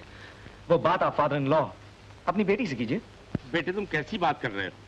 अरे मैं अपाहज, ये अंधी, हम दोनों के इलाज और फिर ये लंबे चौड़े खर्चे। बेटा तुम दोनों इस तरह अचानक चले जाओगे तो हम लोग कहीं के नहीं रहेंगे। अगर आप इतने ही मजबूर हैं तो चलिए हमारे साथ। जो भी रुखी सुखी बनेगी आप खा लीजिएगा। ना बाबा ना, दामाद की चौखट पर बैठा ससुर बुरा, गली का कुत्ता अच्छा। क्यों? जब ससुर के घर बैठा दामाद आपको गली के कुत्ते से बुरा नहीं लगता तो दामाद के घर बैठे ससुर जी और उनके पूजे माताजी और पिताजी में क्या बुराई है? शादी से पहले तुमने क्या वादा किया था? यही ना कि तुम यहां रहोगे हमारे पास। शादी से पहले हर मर्द हजारों वादे करता है फादर इन लॉ, लेकिन उन वादों का कोई मतलब नहीं होता। यह बात तुमने शादी से पहले क्यों नहीं की? मेरा ख्याल था आप जानते होंगे, क्योंकि आप खुद एक मर्द हैं, एक समझदार मर्द, एक तजुर्बेकार मर्द। तुमने हमारे साथ बहुत बड़ा धोखा किया है शंकर। असली मर्द की यही तो तारीफ है फादर इन लॉ। सुधा, मैं चला बैंक वापस। अब तुम अच्छी तरह सोच लो कि तुम अपने परिवार की खातिर अपने पति को छोड़ना चाहती हो या अपने पति की खातिर अपने परिवार को। सुनिए तो, तुम्हें जो कुछ कहना है मुझे आकर बैंक में बता देना, मैं तुम्हारे फैसले का इंतजार करूंगा। देखा बेटी, तू कहती थी कि बहुत अच्छा है वो, शादी से पहले कहता था कि उसे हमारी सारी शर्तें मंजूर है। अब शादी हो गई तो तुम कौन हो, मैं कौन हूं? बेशर्म, दगाबाज। डैडी, वो मेरे पति हैं, उनके खिलाफ कुछ भी कहने का आपको कोई हक नहीं। सुधा, तुम शायद भूल रही हो कि मैं तुम्हारा बाप हूं। अगर तुम चली गई तो बाप होने के नाते आपको खुद सोचना चाहिए। अगर वो आदमी आपकी बेटी को छोड़ के चला गया तो लोग उंगलियां उठाएंगे, कहेंगे ये वही औरत है जिसका पति उसे छोड़ के चला गया। तो आखिर तुम ही बताओ कि हम करें क्या? मैं क्या कह सकती हूँ डैडी, मैं तो खुद सोच रही हूँ भगवान ने ये पति और पत्नी का रिश्ता बनाया ही क्यों है? हर पति अपने आप को परमात्मा समझता है और पत्नी को पैर की धूल, जब चाहा ठोकर मार दी। शादी से पहले हर आदमी औरत से कहता है तुम चिंता मत करो, तुम्हारे माँ बाप मेरे माँ बाप, मैं उन्हें सदा सर आंखों पर बिठा कर रखूंगा। और शादी के बाद उन्हें किसी खाई में फेंक देता है, जैसे वो इंसान नहीं कोई खामखा का बोझ हो। और अगर पत्नी कुछ कहती है तो पति फौरन हुक्म चलाता है, फैसला कर लो, तुम्हें पति चाहिए या परिवार? ये तुम क्या कह रही हो सुधा? बेचारी पत्नी क्या कहेगी, उसे तो पति के साथ जाना ही पड़ेगा। सुधा, इसका मतलब है कि तुम हम सबको छोड़कर चली जाओगी? मैं क्या कर सकती हूँ, मैं बहुत मजबूर हूँ। डैडी, मुझे माफ कर दीजिए। अरे ये तो चली गई। राम, हे राम, अरे तुम खड़े सोच क्या रहे हो? जाओ शंकर के भाई से बात करो। वो तो ठीक है मगर उसका ट्रांसफर हो गया है, वो बेचारा कर ही क्या सकता है? सवाल है कि मैं क्या करूं? आपके उस वादे पर कि शादी के बाद लड़का लड़की दोनों मेरे घर में रहेंगे, मैंने शादी के लिए हाँ की थी। अब वो दोनों मुझे छोड़कर चले जाएंगे तो मेरी क्या पोजीशन होगी? बेटी पे बाप का हक सिर्फ शादी तक होता है डैडी, उसके बाद जो भी हो पत्नी को अपने पति के साथ ही रहना पड़ता है। यही हमारी हिंदू सभ्यता है डैडी। मुझे तुम सभ्यता सिखा रही हो? सिखा नहीं रही डैडी, सिर्फ बता रही हूँ आप जैसे बुजुर्ग क्या कहते आए हैं और क्या कहते रहेंगे। तुम मेरे साथ चल रही हो या नहीं? मैं आपके साथ कैसे चल सकती हूँ डैडी? मैं एक हिंदू पत्नी हूँ और हिंदू पत्नी की जगह उसके पति के चरणों में होती है। देख रहे हैं आप, मेरी बेटी कितनी जल्दी कितनी तरक्की कर गई है। कल तक मेरे सामने मेरी मर्जी के खिलाफ इसके मुंह से बात नहीं निकलती थी और आज ये मुझे ज्ञान दे रही है। ये सब आपके भाई शंकर ने इसे उल्टी पट्टी पढ़ाई है। इंसाफ यही है कि आप बड़े होने के नाते से समझाइए और मेरे साथ भेज दीजिए। अगर मैं कहूं भी कि इंसाफ यही है तो भी मेरा भाई नहीं माने। तो किसकी बात मानेगा वो? सिर्फ एक इंसान है इस दुनिया में जिसका कहा वो सुन सकता है, मान सकता है। मैं उन्हें लेकर आता हूं। इंसाफ उन्हीं के हाथ होगा।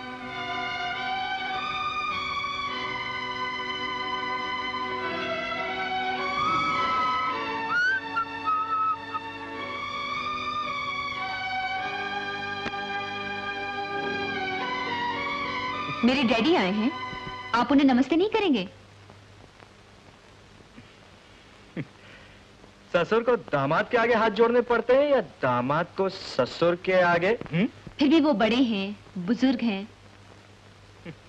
सिर्फ उम्र बड़ी होने से अगर इज्जत बढ़ जाती है तो हमें दुनिया के हर पत्थर को प्रणाम करना चाहिए।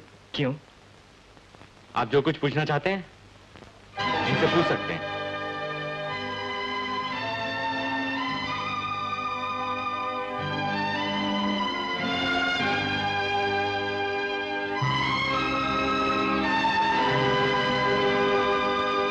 तुम मेरी पत्नी, मेरी बच्ची की माँ। इस नाते अगर तुम जिंदगी मेरे साथ गुजारना चाहती हो तो तुम्हें मेरे साथ चलना पड़ेगा, और अगर नहीं आ सकती तो इस परिवार से हमेशा के लिए अलग हो जाओ। तुम अगर मेरे साथ नहीं आई तो समाज तुम्हीं पे उंगलियां उठाएगा।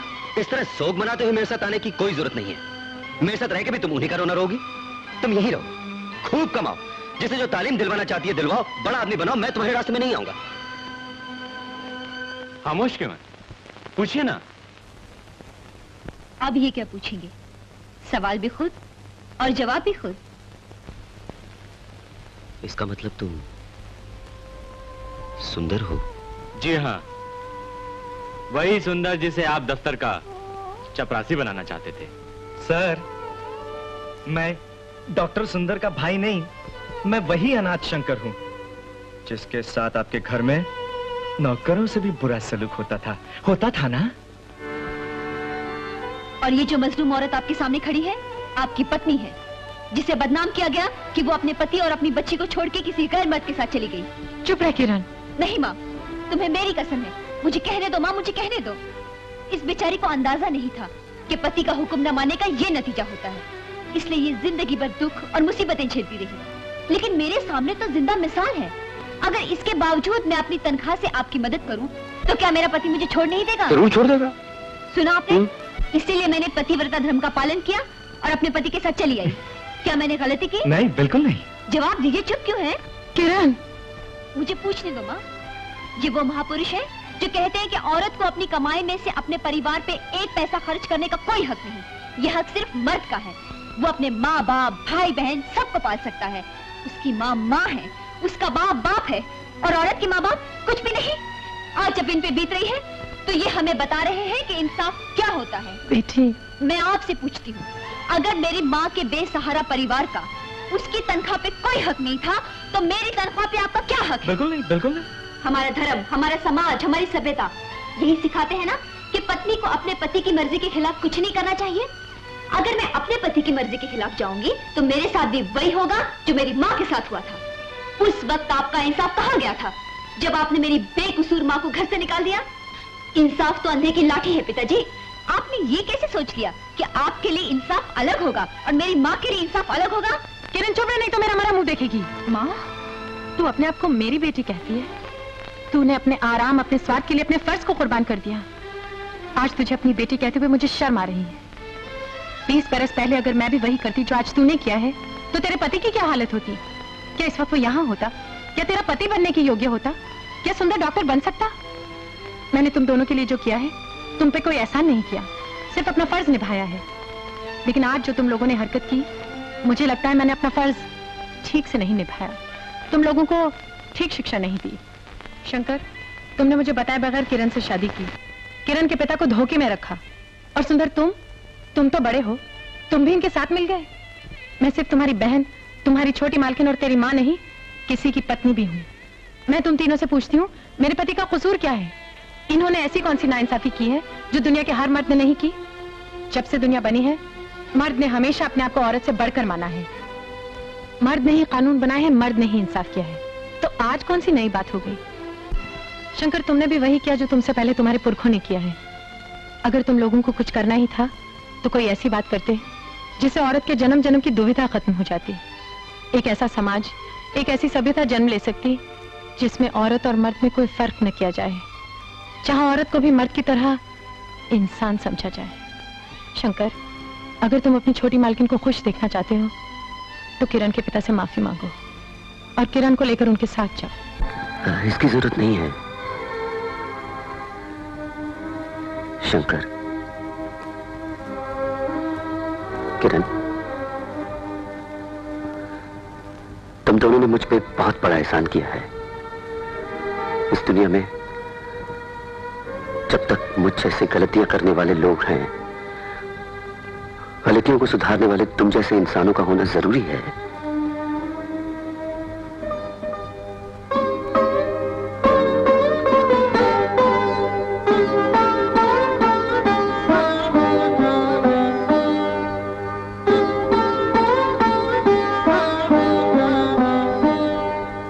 सुंदर,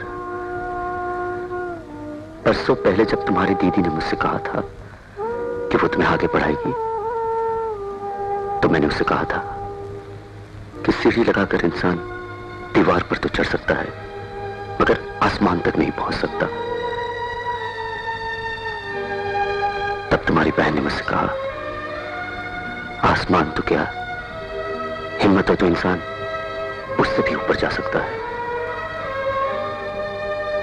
आज तुम्हारी बहन ने अपनी बात को सच कर दिखाया, तुम्हें इस ऊंचाई तक पहुंचा दिया। लेकिन इस ऊंचाई पर खड़े होकर सिर्फ ऊपर की तरफ मत देखना, कभी कभी एक नजर नीचे भी देख लेना, क्योंकि तुम्हारी बहन तुम्हारी सीढ़ी थामे नीचे खड़ी है, तुम्हारी तरफ देख रही है कि कहीं सीढ़ी अपनी जगह से हिल ना जाए। सुंदर, अपनी बहन को हमेशा देखते रहना। हाँ?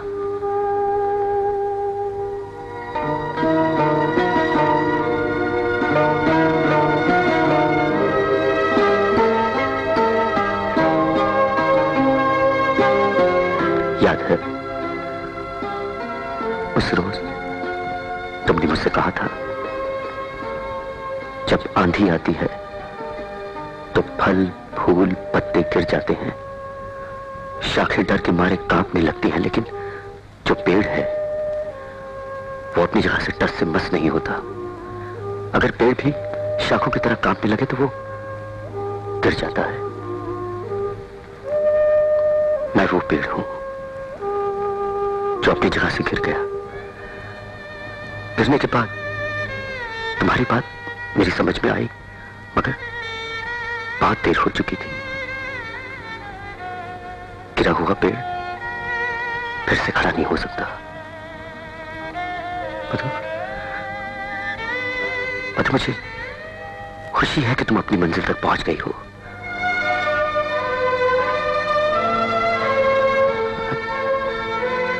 अच्छा, मैं चलता हूं। सुनिए, मेरी मंजिल तो आप हैं।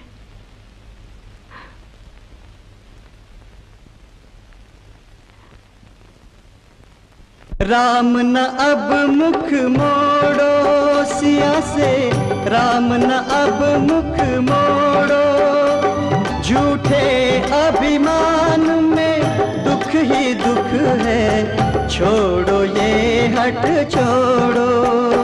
सिया बिना राम, बिन राम सिया, लगता के अधूरा नाम लिया। सिया बिना राम, बिन राम सिया, लगता के अधूरा नाम लिया। हो सिया राम सी अमर हो जोड़ी,